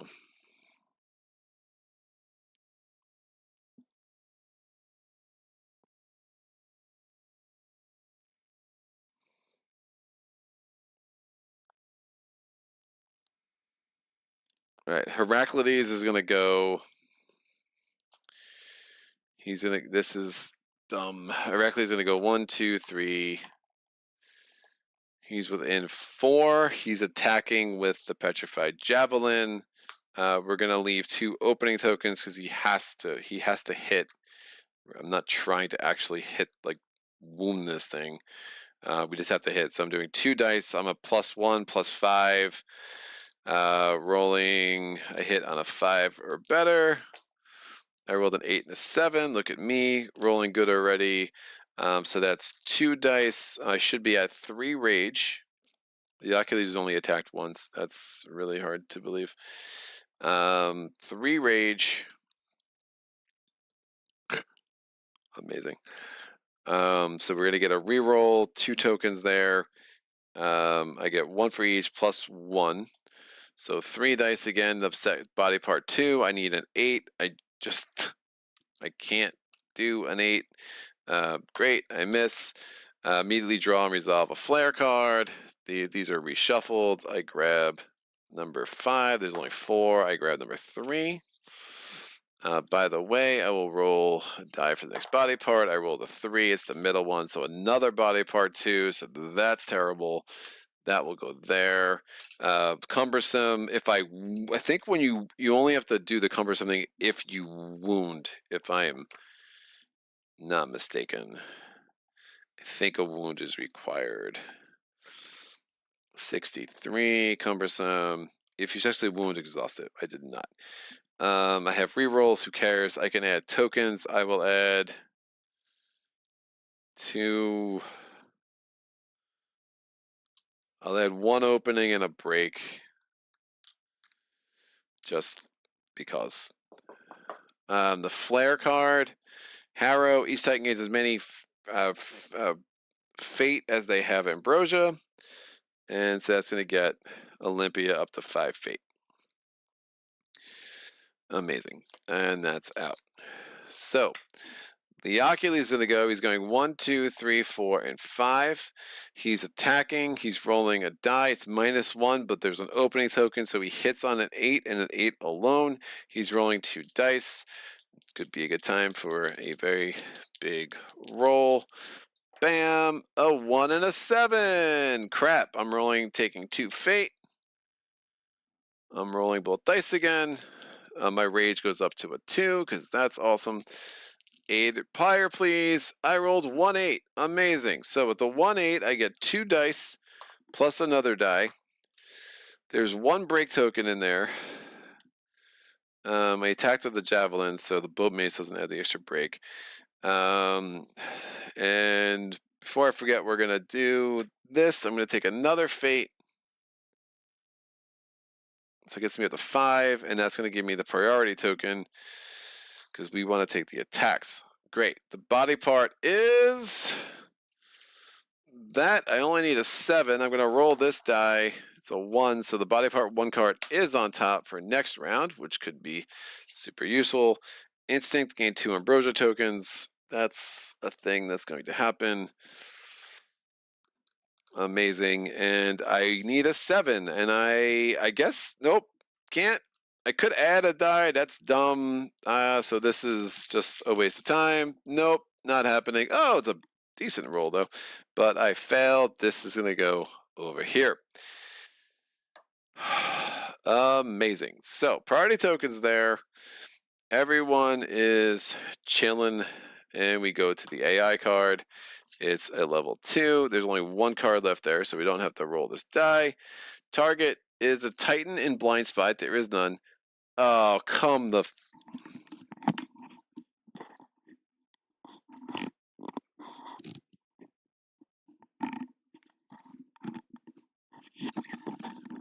This is like seriously like one of the only attacks that did not attack the priority token.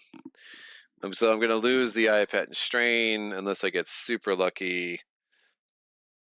She's at 7. I don't see how this goes well. Oh, and of course I'm at 5 Fate. I did the reflex. So I have to roll 5 dice, not just 3, but it becomes 4 dice. But each hit deals 2, so somehow I need to roll 3 8 pluses. And I gain 2 Ambrosia tokens. Yeah. Am I in the blind spot? No, blind spot's behind. And if she's at 5, which is really unfortunate. Alright, rolling 4 dice. 1, 2, 3, 4. I need 8. Like there's no coming back, baby. 8. Well, there's 2. 1 more 8 would be helpful. I'm going to take 2 Fate. Gets me up to 7. I need 1 more 8, 9, or 10. That was not it. I rolled a 3 and a 7. So I take 4 danger, which gets me up to 11. So I stop at 9. We have to do the obel draw. 1 in 3 chance of succeeding here. I rolled a 3. I live! Amazing! So I stay at 9. I take 2 Ambrosia tokens. That was super lucky. So I'm up to 3 here. And after attack, if thing was told, that's not good.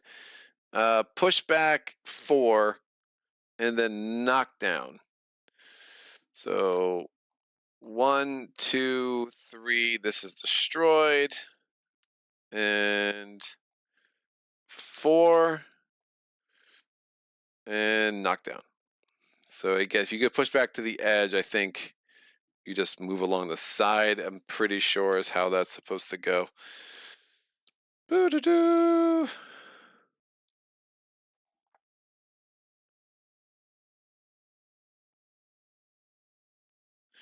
Yo. All right. Push back. Yeah, and she would still be facing me. All right. Well, she lived. Great. With 3 Ambrosia tokens, 7 Fate, 9 Danger. She can't do anything on her turn. And, that's fine. Why would I want her to do anything useful? Oh, second ability window over here, we would have just added a break token. It's a woof. I really wanted the Oculus to be attacked too, because then he could exhaust this and add a black die to his power roll. But alas, that was not meant to be.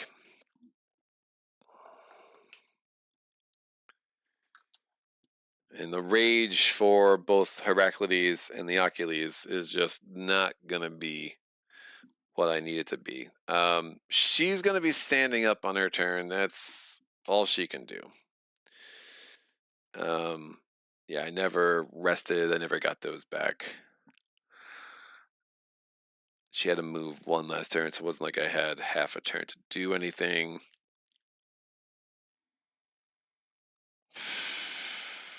The Teeth Coppish, I would need to roll a 9,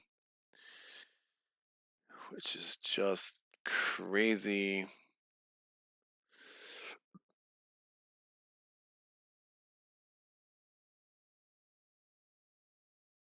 Oh, we're gonna. If either of them attack, well, if Heraclides attacks, Leocules loses the priority token, and I do not want that to happen.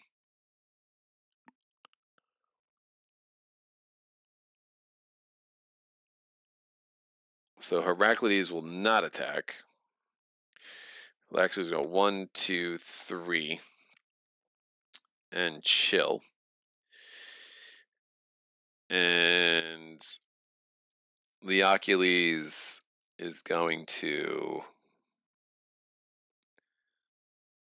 go 1, 2, 3. Rage will go up to a 3, keeps the priority token, only hits on a 9. With 2 dice, it's a level 1, only 1 hit could be enough. So hits on a 9, a 1 and a 3, taking 2 fate.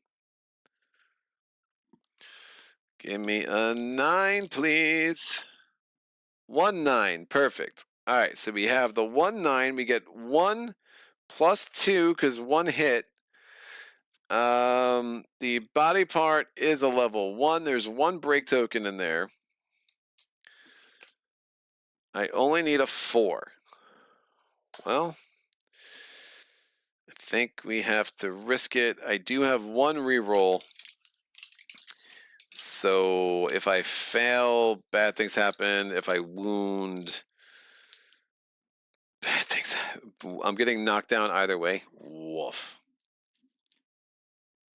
I'm literally getting knocked down either way. So if that's the case, I will flip this to add another die because somebody else is going to have to finish this dude off. But, oh man, I really hope it goes as a priority. This is only going to be the 5th wound. This is the longest battle ever for 6 wounds, man. So here we go. 4 dice. Make the magic happen. Bam! Oh, what a unbelievable roll. It's like times like this that maybe I think I don't suck at dice. 5 and the thing, so 6 hits. This is out. This is the 5th thing. I wounded it. I get knocked down and knocked back 5. 1, 7. 1, 2, 3, 4. I hit into that. I crash. I take a danger. And I fall right in front of it. Crit hit would have been super nice. All right, we have to add another level 2 body part. There's only 2 left over here. So I rolled a 4. We'll take the top one.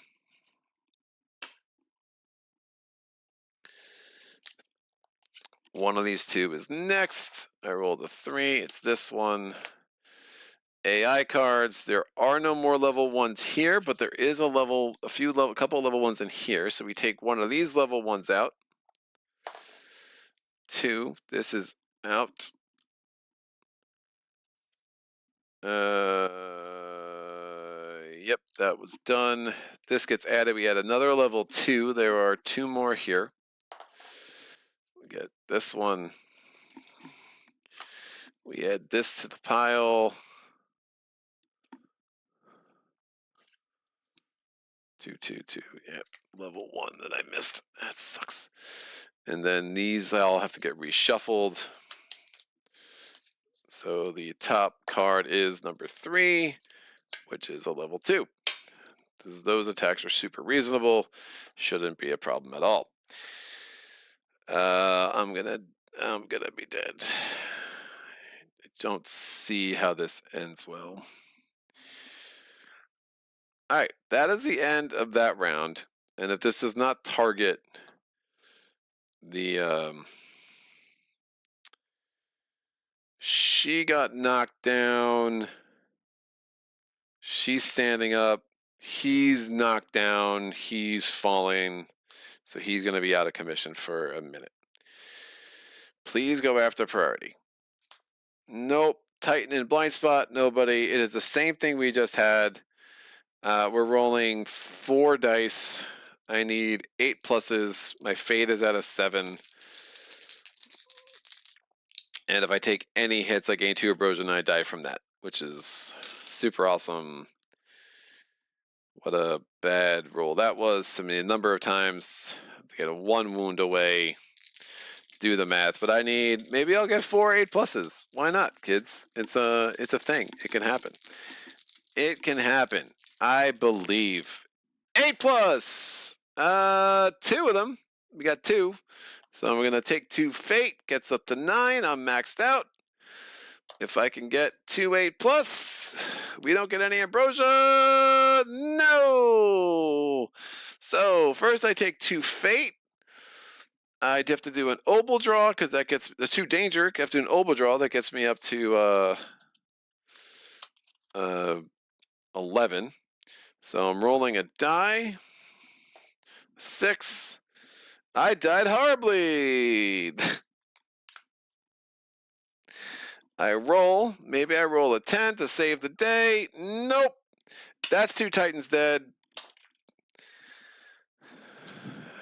I have to roll on the you died horribly table, which is not at all annoying. This Hermesian Pursuer is super great.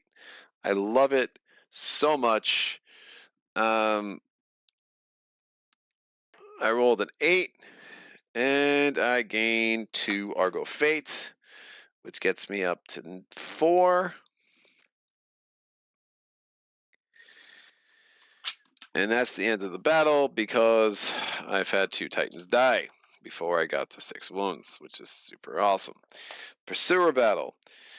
2 Titans die. If I defeat, for once the monster creature does not pursue you, it looms over the fallen like an omen of death. Blah, blah, blah. I lose a crew. My crew was at 6. It's back down to 5. And I reset Triskelions. Proceed to rewards and penalties. Reset Triskelions. Subtract 2 Argo Fate. My Argo Fate is back to a 2. Resources. Gain resources for each body part card on the wound stack. Okay, that's cool. Nope. Yep.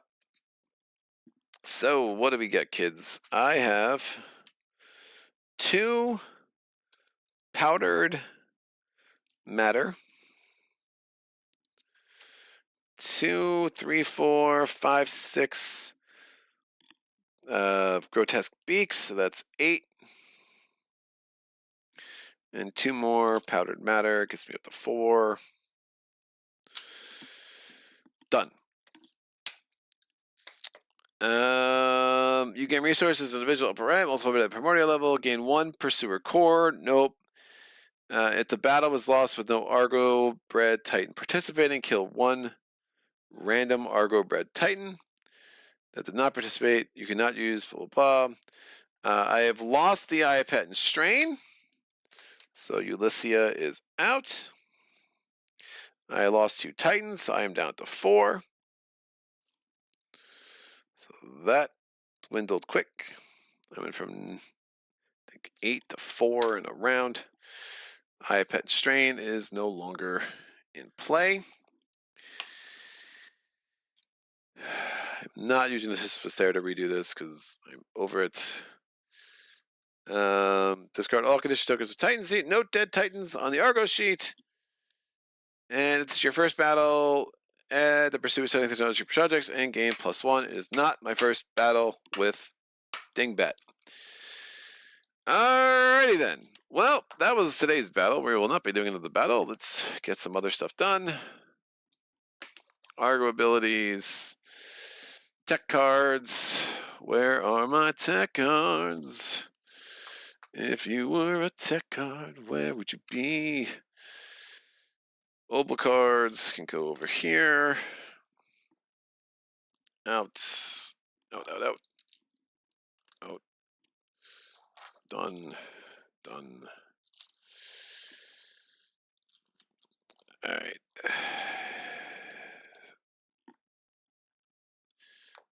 It's unclear the gain ambrosia because it just says gain 2 ambrosia. It's like, if I literally had, if I didn't take any damage, do I not gain the ambrosia? Because that's really not clear at all. Just a lot of the way things are written in this game are just max unclear, and it's very frustrating to be this many hours to this campaign and still be this confused, to be quite honest. All right, this is out, and these are out. You can go there. We'll flip you back. Honestly, so I only lost. The good news is I only lost 1 gear. We get the Siren Shield back. Fist can come back over here.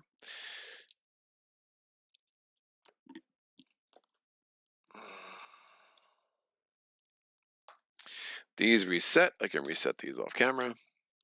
Condition cards. Grave trauma. Nope. Minor trauma. Flip. What are you? I think you were grave. You were. This goes here. And these 2 go here. Flip this back. Get this ready. And honestly, the Titan sheets can just go away.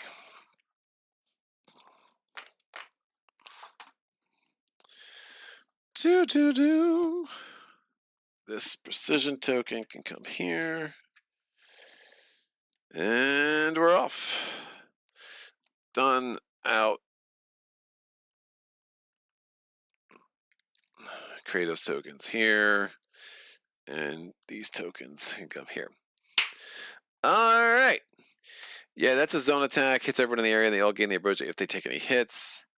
Page 62, it is not treated as equipped by your Titan. Thank you, and never mind, you found it. Excellent. This goes here. Done. And done.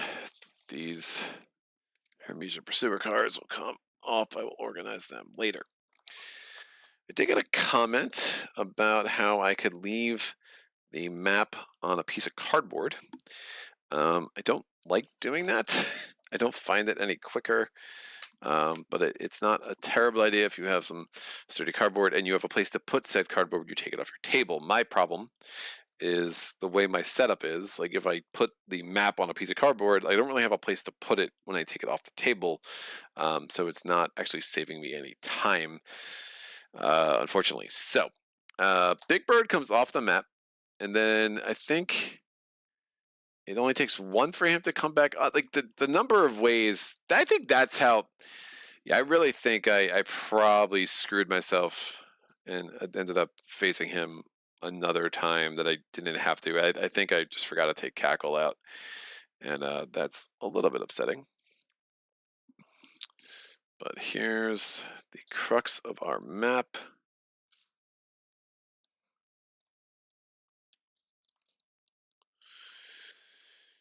All right, last visited city. We have a Hermesian temple, or a Labyrinthian temple there. Our last visited city is there. Argo is here. And then the Hermesian Pursuer's off. There is a section where he comes back on.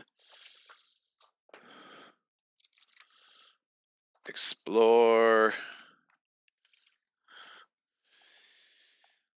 All present on the map. Not on the map. That's the first symbol. In the exploration step, nothing happens. It's not on the map, and you've encountered 2 symbols in the exploration step. Follow the adversary. Place a small miniature on the current adversary 4 tiles away from the Argo. Yeah, I'm pretty sure I messed myself up and pulled cackle 7 times. But I mean, I have to. Number one, I have to miss a rule. Number two, I have to be unlucky enough to pull it 7 times. So let's see if I can win, despite the fact that Big Bird has kicked my ass on now multiple occasions. Great. So we're going to push this higher. Let's take it higher. Bam, bam, and bam.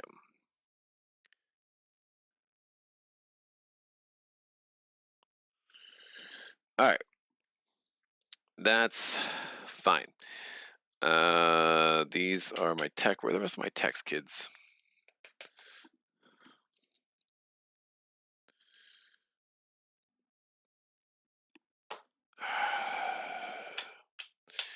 If you were my text, where would you be? There are the long texts.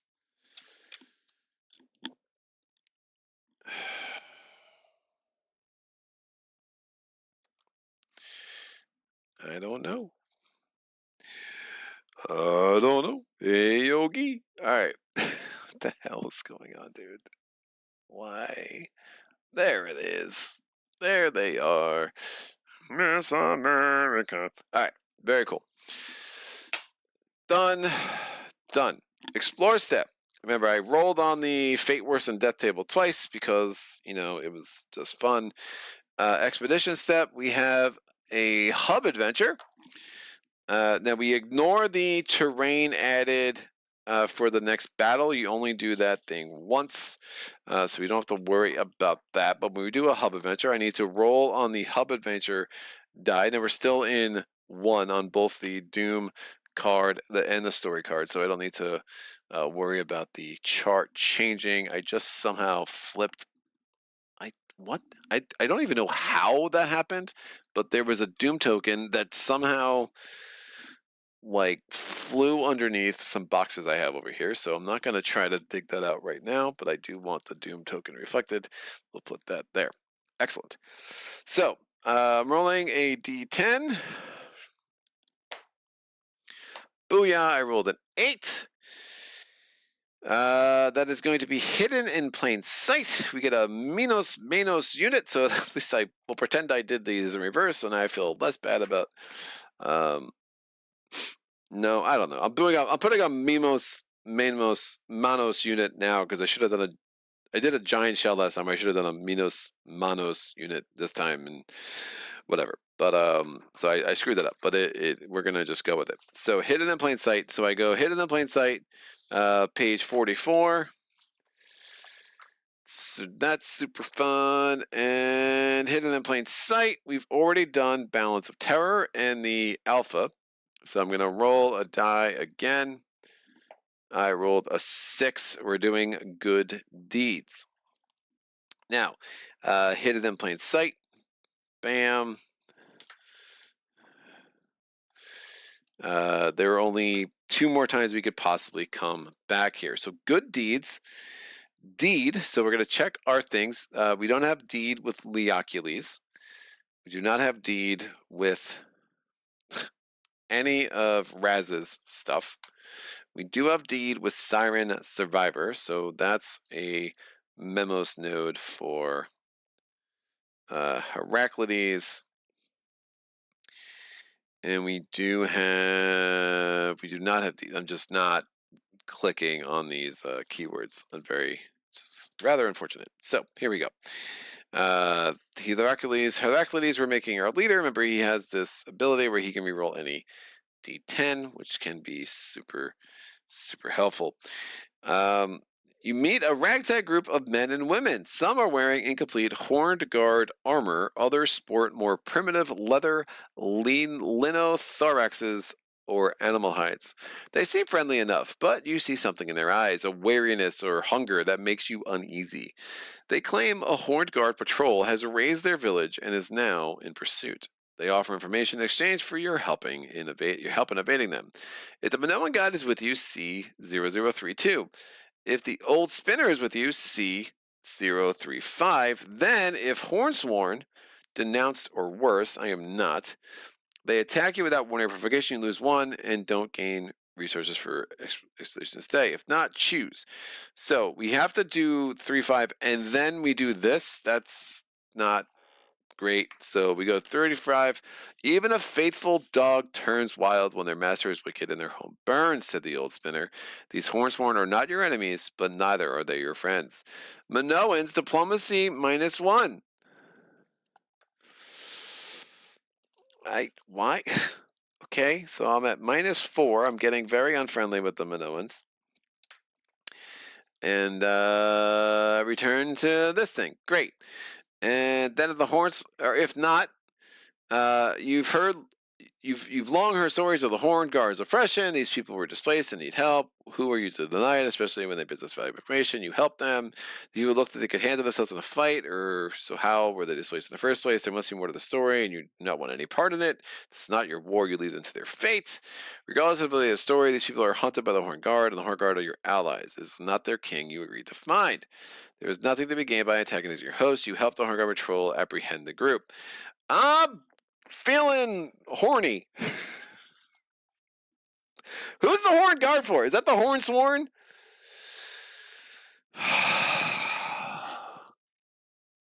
There's the Hornsworn, there's the Horned Guard. I think the Horned Guard are the Minoans.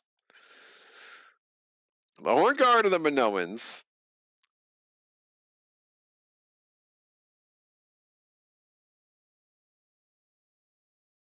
I'm helping them, man, because I think I want to help the Hornsworn, and I don't even know who is who anymore, so I'm super confused. But 36. You grant the group safe passage to the Argo, and from there they go their separate ways. You learn they are Hornsworn, and they hold little regard for Minos or the nobility of Crete. In fact, news of the king's appearance brings them rare joy. Theseus is avenged, some whisper. Diplomacy +1 to the Hornsworn, so we're close to being friendly. Minoan's diplomacy -2, so I am going from... I'm now denounced, so that's super awesome. There's a penalty for that on lands that are Minoan now. Whatever. It's like -2 for things. Gain +2 Argo to gain +1 progress. Sure. So I'm at 4 Argo fate, which gives me my 6th progress token. So that's helpful. So 5 and 6. If Argo is 3+, you realize there are fewer of them leaving than came aboard. You've got stowaways. Gain +1 stranger. So now I am at 0 strangers to 1 stranger. Remember, I lost 2 last time. I forget how. And return to the voyage phase. So that was a productive little thing happening, I think. I don't know. Maybe. We're done with the expedition step. We go to the encounter step. There is no timeline battle. There will be a timeline battle on day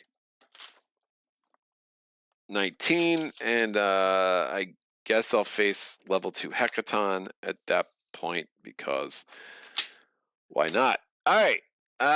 Advancement step. Is there any advancement today? There is an advancement. It's a battle advancement.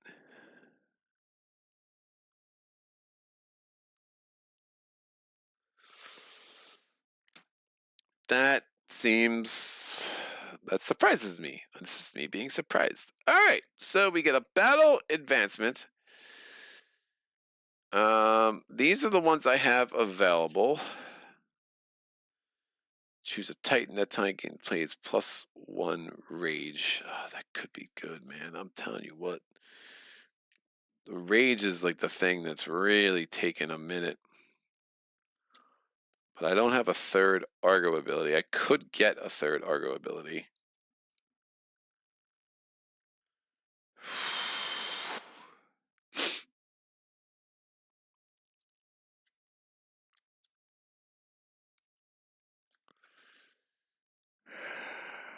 It's only 2 charges on that. Woof.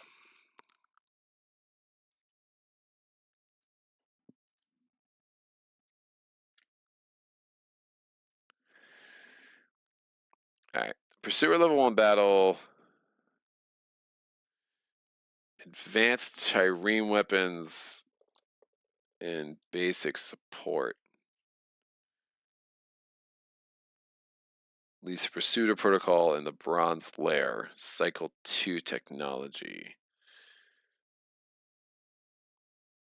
If it's a Cycle 2 technology, can I take that in Cycle 1?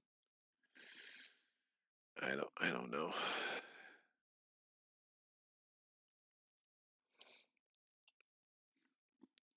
Can I take you in Title 1? Ooh, 9 grotesque beak. Do I have, how much beak do I have? I only have 8.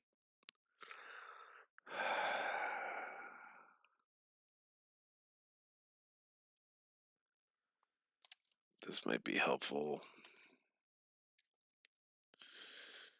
All right, I'm gonna take Pursuer Sighting. So I did a Pursuer level 1 battle. I have basic support equipment, and I have advanced trireme or trireme weapons. This leads to Pursuer Protocol. The Pursuer's kicking my ass. Choose a Titan. That Titan may move 1 space. Again, I'm still not understanding the spatial part of this game. And then there's the Bronze Lair, which is a Cycle 2 technology, which I'm super confused why it's even telling me about it in Cycle 1. So if it's telling me about Cycle 1, apparently I can take it.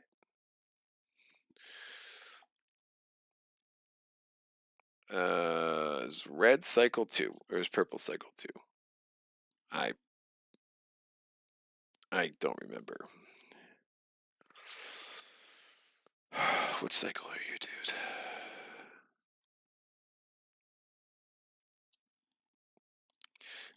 The Nietzschean, I think the Nietzschean is Cycle 3.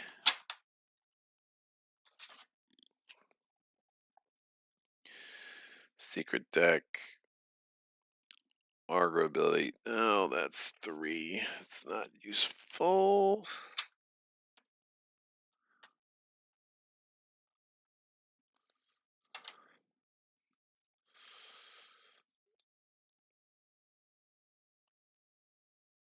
Cycle 2 only. Argo maintenance.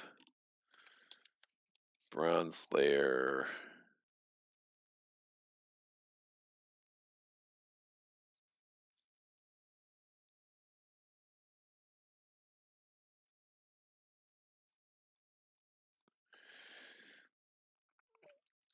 Production.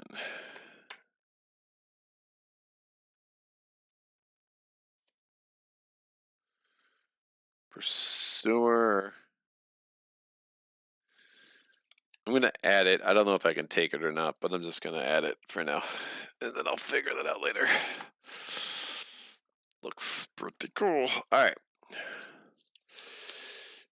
And Pursuer Protocol. Great. Done. And these can go over here. I can buy some stuff now. Ambrosia. Chakar. Attached to a card carving 1. That's not what I was hoping for. Said the word ambrosia. I was hoping it would be something that allowed me to get rid of ambrosia, but apparently not. Hermes taters. Oh, here we go. Remove the 2 ambrosias from yourself or an adjacent titan. Unique ascended tumble reposition when you're about 8 powdered matter. 12. Yikes. Do not afford that now, but that's very strong. Trireme breastplate. Ascended. You have 1 additional slot. What the hell is ascended? I will have to look that up. The moth lame. Ascended when resolving an AI card. If you're not the target, move 3 spaces straight line in the same direction as the primordial. I just don't totally get the point of that. And Pursuer just seems really niche. Pursuer imperative, unique ascended, advanced reflex, move up to 2 spaces.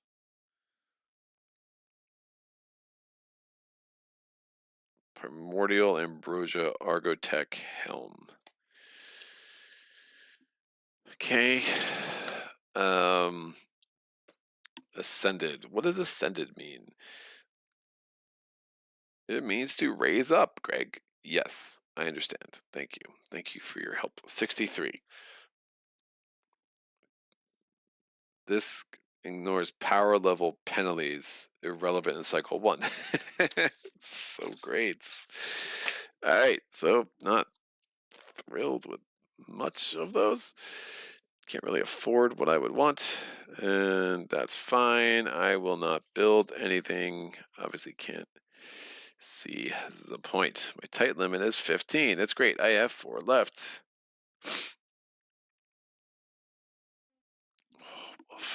All right, fine.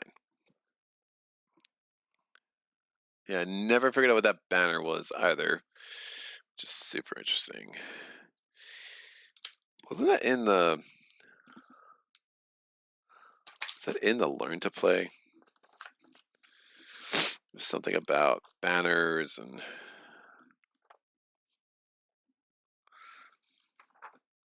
I'm making this up. I feel like there was something about this banner crap.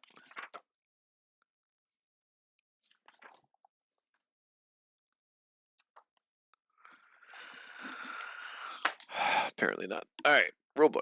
Here we go. So, advanced step, story step, resolve the story progression. There was a memos breakthrough. Nope, I lied. There was not. Yeah, I took this here. There was not. However, story step resolve the story progression. The amount of progress is equal. There is. So this comes off. Bam, bam. The absent rule. Minos is a hard man to find. Yeah, no shit. The scraps of information you do manage to uncover inevitably lead to a dead end. A missing fisherman, a burned down temple, a murdered philosopher. It doesn't help that Minoans are not as forthcoming as you would like. It seems the king held the island in too tight a grip, and there are many who would prefer him to remain missing. A lesser crew would give up this fruitless search, but not you. Even the absence of clues is in itself a clue. Someone has been covering their tracks. There's talk of foreigners supposedly looking for the same prize you're after. Not far from your current position, atop a mount on an artificial island, stands an unfinished Cretan wonder known to some as the City of the Bull. Construction halted when the great morning began, yet now there are rumors of foreign ships coming and going under the cover of night. It may be prudent to pay it a visit. Reach the City of the Hill. Place the City of the Bull marker on the closest unoccupied city symbol.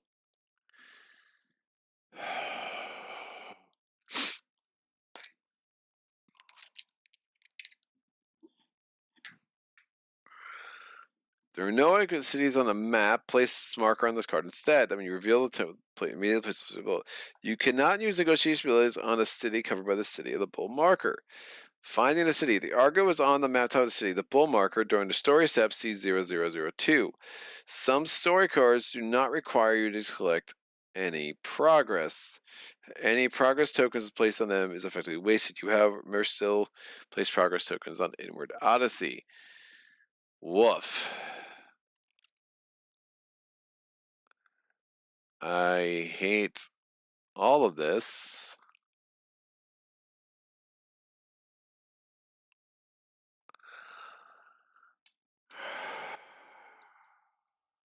So I have to get here.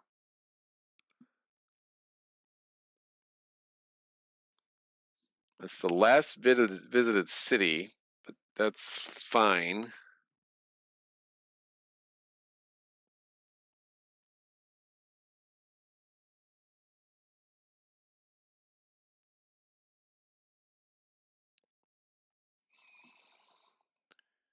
All right. Well, I'm going to go back there. I place a doom.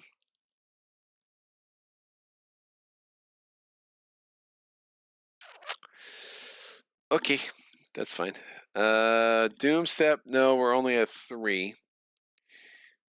Argos. The tile becomes explored. Great. We're going to go to day 18. Day 18, movement step. I'm moving south. Look at me. We're making progress. We're getting somewhere. I told you we would. I think. Where are the map tiles?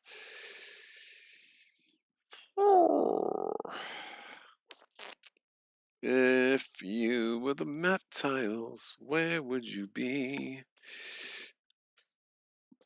Nope. Not there. Not there. There. Got it. 62. 80, 60, 62. All right. We're in the land of the Hornsworn, people. That is my people. So we're going to hang out with them hardcore. So, it's another city. God, I wish that was the city of the bull. That'd have been so much easier. All right, so we can do negotiation stuff in another city. There is a shallows thing here, but obviously I want to probably go around here and come down, try to avoid. Oh man, that doom. I'm gonna have to do it one way or the other. That bites. So, what's going to happen? We're going to do the second step here. We're checking off the box of number 18.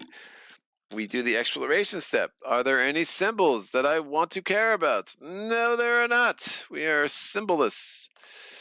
No symbols. All right, that's fine. I could use some titans, people. I could use a titan. Resolve the exploration draw. So these are the cards that are in play. These are the 3 that are removed until the next timeline battle. Because, you know, when you have really important text on a card, you should make it really, really small and hard to see. Because that is how you're player friendly. I digress. All right. I just realized this was all jacked up. I've done this before, guys. Once or twice.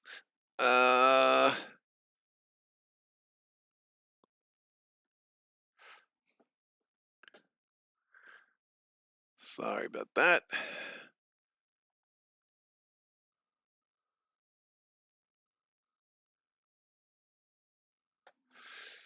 That's good, kind of. All right, great. Sorry about that. We're good. Hold on one sec. Never mind. You found you can potentially get Bronze Layer Cycle 1, although you won't get the full benefit Cycle 2, as you don't have Cycle 3 resource for abilities with the gears. How did the fight go? Banner, it will gain meaning later. Great, thank you. The fight was really, really, really, really amazing. And no, the fight sucked. I was rather unhappy with the end result. I do need to put my Argo abilities over here. Alrighty then. So I'm going to shuffle this. And if I pull 2 symbols, we get Big Bird back on the map, and that would be really just unfortunately bad. I don't have a good spot to put him right now. So no Big Bird, gain an armament. Am I friendly plus I am close to friendly? I am close to friendly, but not quite there. I gain 1 armament. Gets me up to 11. And we do this again. I get 1 trireme, and that's the end. Why the... You know, even considering I kept shuffling Cackle back in, like... No symbols, none, no adversary at all. It's amazing how that happens. Yeah, the fighting the bird twice is... I can't see how that is balanced for a long, epic campaign like this, unfortunately. is the dire reality of the situation I find myself in. All right, that is done. So, exploration draw is done. Nothing. Expedition step, nope. Encounter step, nope. Oh, there is our first acclamation. So, does the acclamation happen before or after the draw?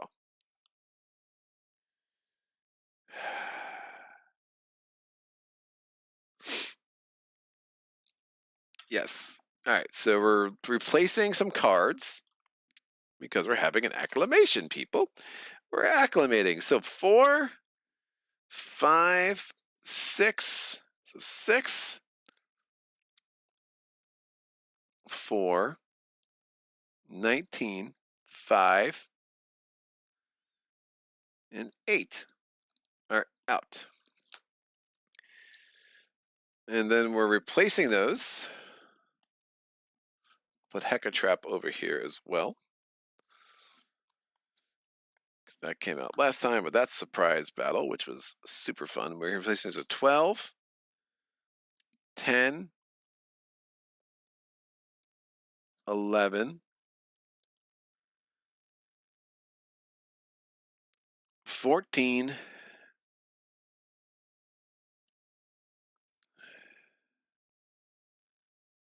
25, 26, and 22. Amazing. All right, so those are out. These are in. We did our first acclamation. There are 3 acclamations over the course of this campaign. Booyah. This will go here, and these will go here. Done. All right, encounter step, no advancement step. I get to research a structural advancement. My structural advancement that I want is something cool. I don't have a third ability yet.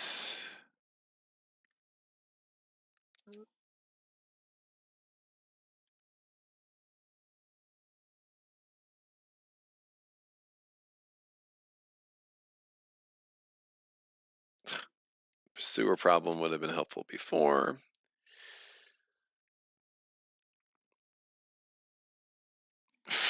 My 5+ inward Odyssey knowledge. I am at 4.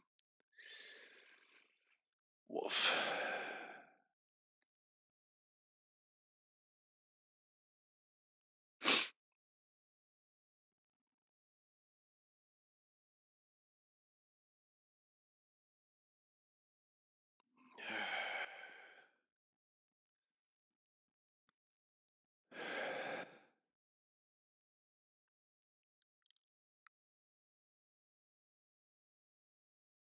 Wow.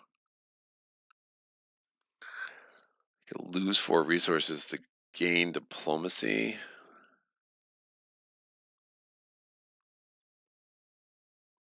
That seems dumb.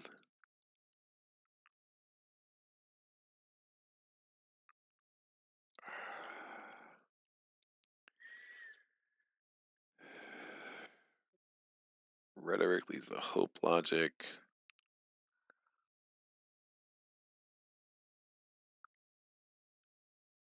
Wait. You hold on to despair tokens in between battles? No. Oh, I haven't been doing that. That's fucking crazy, dude.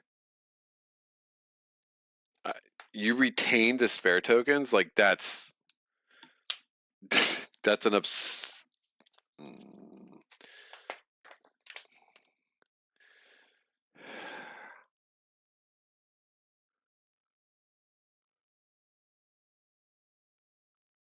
Oh, there's other ways to get despair tokens outside of battle, apparently. I was just say that's fucking nuts, dude. No.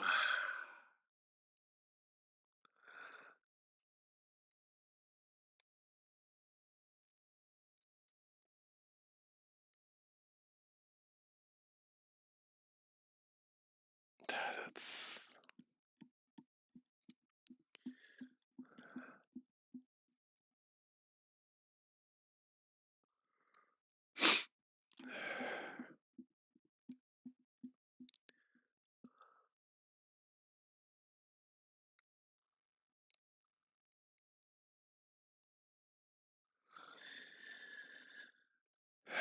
these just don't lead to anything. Trading solutions, intelligence gathering, and peace.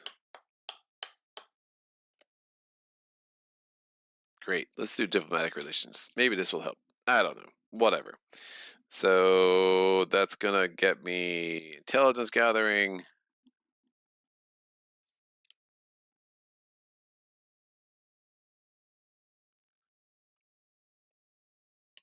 One, 2, 3, 4, 5, 6, 7, 8, 9, 10, 11, 12, 13, 14, 15, 16, 17, 18, 19.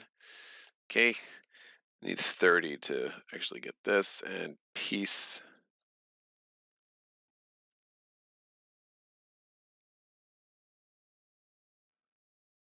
Huh.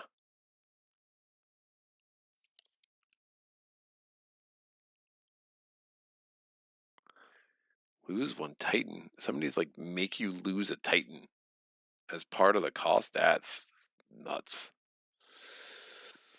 All right, it's fine. So we have a negotiation ability, which we will deal with now. Crisis protocol. These are available. I'll put them here. So, that's fine. We did the advancement. I don't want to buy anything, but we can use negotiation abilities. So, I can lose 4 mortal resources and gain an Argo Fate. My Argo Fate's at a 4 already. What's a 5? Why not? To gain +1 diplomacy. Great. Local factions, the Hornsworn. Great. So I'm going to lose 4 mortal resources.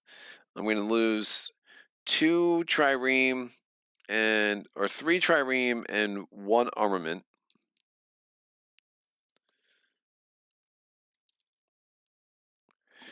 And I'm going to gain an Argo Fate. Gets me up to 5 because that seems safe.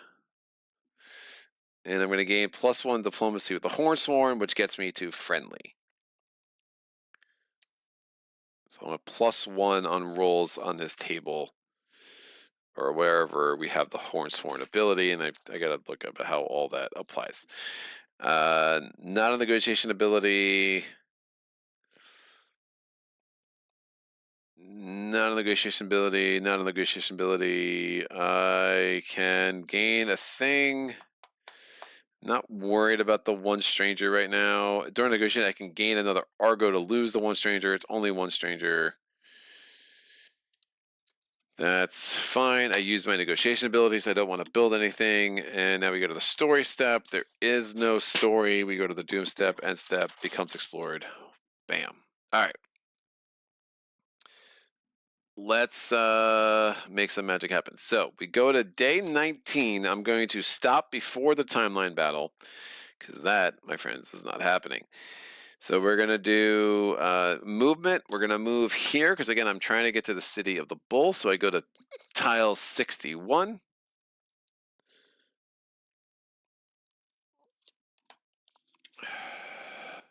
We get a Titan. That's amazing. Is there something? Do I get a second Titan? I forget. Oh, I could exchange up to 3 times. Right, there were some negotiation abilities on here, which I just forget about.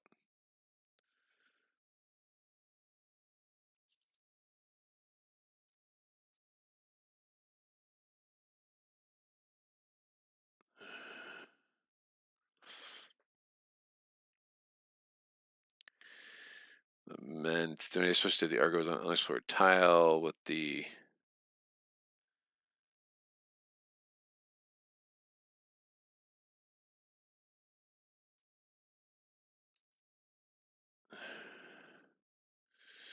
Let's just tie with the mat, tie with the thing, gain a Titan. All right, that's fine.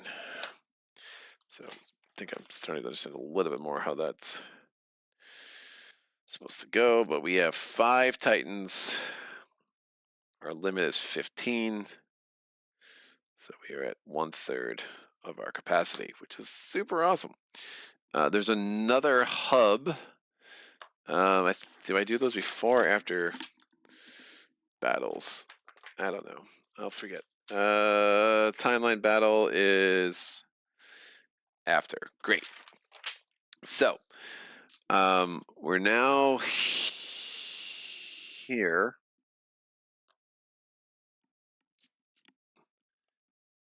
I'm gonna go there, there, there. I'll have to add another doom when I get there. Oh, I got a doom here too. Crap.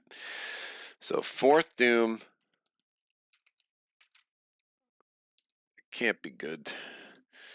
So 4th doom from that. We have to do the exploration step. Did I check off? I did not. So we're at day 19. I'm checking off this exploration step. I could put Big Bird over here now, so this would be less bad if he comes out. Bam, I gain 1 armament, and bam, a Minoan fleet. Dear God. Armament gets me up to 11.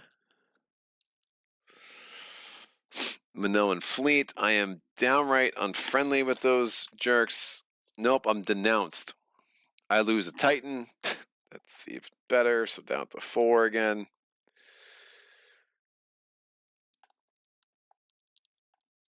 This is going well.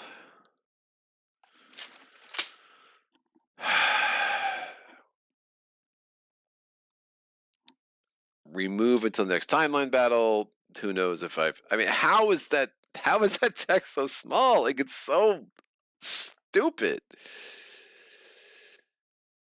It's really just a bad design. Cackle or weapons cache, sorry, or cache, gain 2 armament. So I have 13 armament. And just the first symbol, if it was a second symbol, he respawns, but it's only the first symbol, so he does not respawn unless I am totally misunderstanding those rules. If the symbol appears on anything else that's not the exploration cards, though, it only does take 1, but since it's on the exploration cards, it takes 2, is my understanding. All right, exploration step is done. We go to the expedition step. There is a hub adventure, so we've had, this last visited city token now comes here. Hub adventure, we're gonna roll on the hub adventure die. I'll actually roll with the official into the unknown die this time. Ooh la la. So we're still in story 1. Booyah, I rolled an 8. We really like hidden in plain sight, folks. We are going back to it for the 4th of 5 possible times. Next time we go back, it will be the Omega chapter. So that could be a good thing, could be a bad thing. I don't know. We'll find out. Hidden in plain sight is page 44. Page 44. What are you doing for us? I roll on a table. I rolled an 8. We've already done 8. I rolled a 2. So we go Constantinos. Constantinos says heritage. Heritage. Death follows does have the heritage thing. So we're going to fill this puppy up. None of these have heritage because woof, why would they? Heraclides, none of these have heritage, absolutely killing it. Minoan heritage obviously has heritage, so we have filled this up. We're not going to read this though until after the timeline battle, so we're going to have to remember that. I will make that a note on here. Minoan heritage. Minoan heritage. I don't know how she feels about the fact that we're totally well, we killed her special Titan, and we're totally crapping on the Minoans right now. So we have heritage. All right, Constantinos. As you explore the Siren coast, you hear a rumor of that a sworn enemy of Theseus, a general by the name of Constantinos, makes his home there. He commanded the Minoan army during the Battle of Gortyna. Near the war's end, Theseus almost lost. Almost. The farm seems all but deserted. You walk among the untended beehives, their low hum drowning all other sounds and making you jumpy. Further in, someone has dug out a sizable pit. Sharp spikes shoved into its sides, facing downward, betray its purpose. Before you're able to glimpse what or who is inside, an old woman approaches you from behind a low house.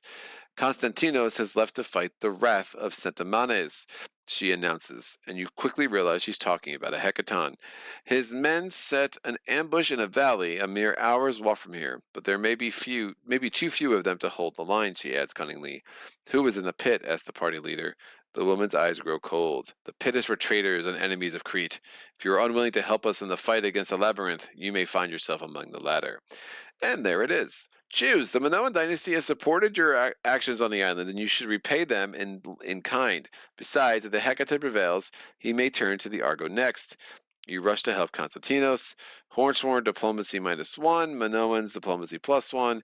If not for the short-sightedness and cruelty of Minos, those who call themselves Hornsworn would gladly lay down their lives for the island. Instead, they are hunted. You will not stand for this. You refuse to help and free the prisoners from the pit instead. Hornsworn diplomacy +1, Minoans diplomacy -1. There is just the thing. There is the just thing to do, and then there is the right thing. You have no right to ask this of prisoners, but you ask nonetheless. The maze divides, so you will write. You free the prisoners from the pit. On the condition they will help you and Constantinos against the hecaton. Is there going to be a battle? I mean,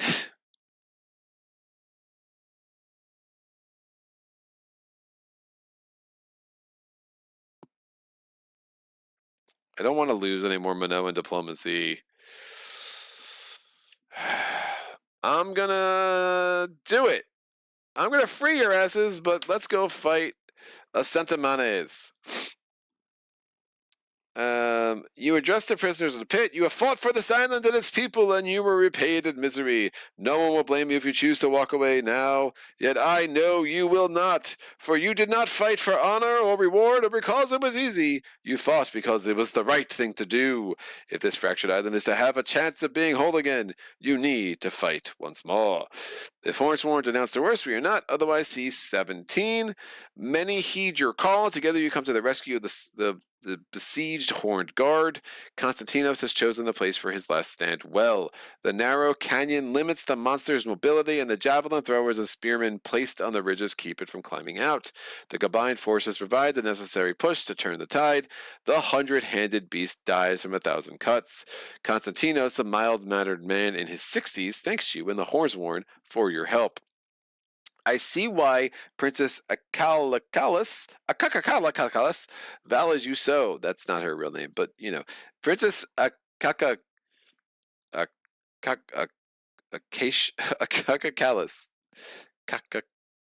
Akakalis. Akakalis. All right. Values you so, says the general begrudgingly. Theseus united the common people. And somebody just tuned in there and was like, is he having a stroke? What's happening?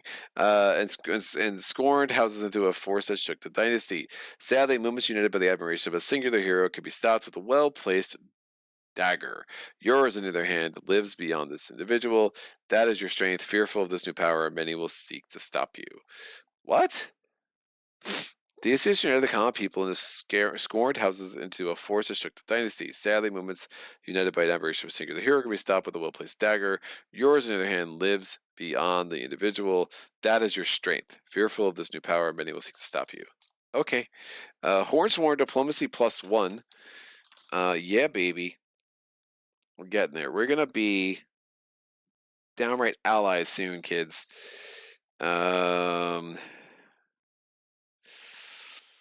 Gain a progress, which I will put on the inward Odyssey, so that's nice. And 3 calcified bone resources. Calcified knuckle bone resources, we get 3. So we had the muscle cluster. All right.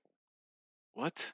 We had 3. We get 3 more. We had 4. We had 3 more, so we're up to 7. Lose 1 Titan. That's. Are you kidding me?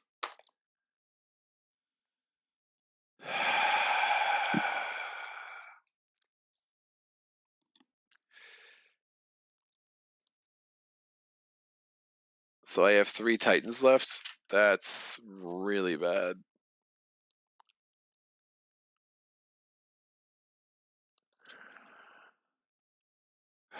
It seems like just absolutely impossible. If you win a battle,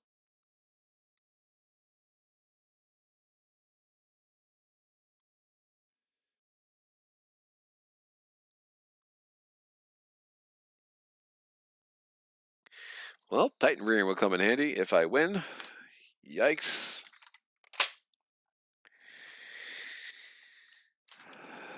Return to the voyage phase.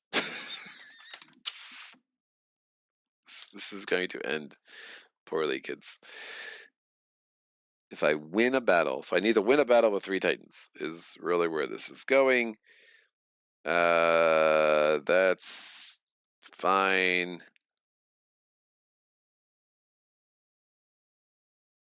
Of the Argonaut with more than 1 Memos card with the trait, only the card with the most nodes gains the nodes. Oh, you can't even choose. It has to be the most.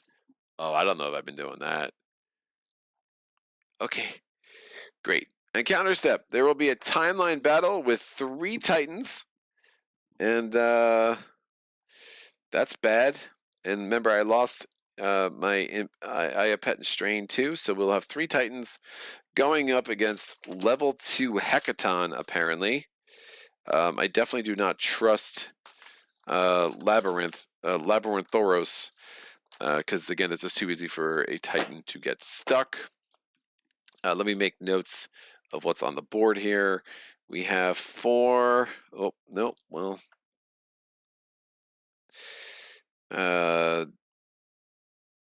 The Hermesian Pursuer is not on the board. We went from 57 to 58. And then from 58 to 62. And then from 62 to 61. The last visited city is on 62. We have 4 Doom on the Doom card. We are on 1B of the story card. And we have no progress on that. And we have 1 progress on Inward Odyssey. We have 1 stranger. We have a 5 Argo Fate. We have a lot of problems. Woo! Despair, yes. Pretty sure they cleared at the end of each battle. Yeah, it says Larson. So I guess because there's looking at the tech, there must be ways to get despair tokens in between battles. So I guess if, I don't know, it must be a frequent of the problem that there's a tech for it. My issue right now is I was so far away from the last visited city. So I'm going to have to go here, then here, then here, then here. When I go back there, I am adding a Doom. We already have 4, so there's a good chance we're going to be moving on to the second Doom. Now, I don't, on this table for the cycles, does this refer to the Doom or is it a story? I guess it refers to the story because we're still on story 1.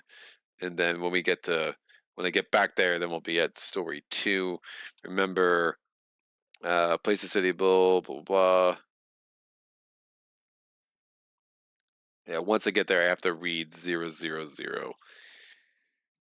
But yeah, we're gonna have a tough battle because I'm going in with 3 Titans, and if I don't learn how to roll these power dice more successfully at the beginning of a battle, it's probably gonna be a short-lived one.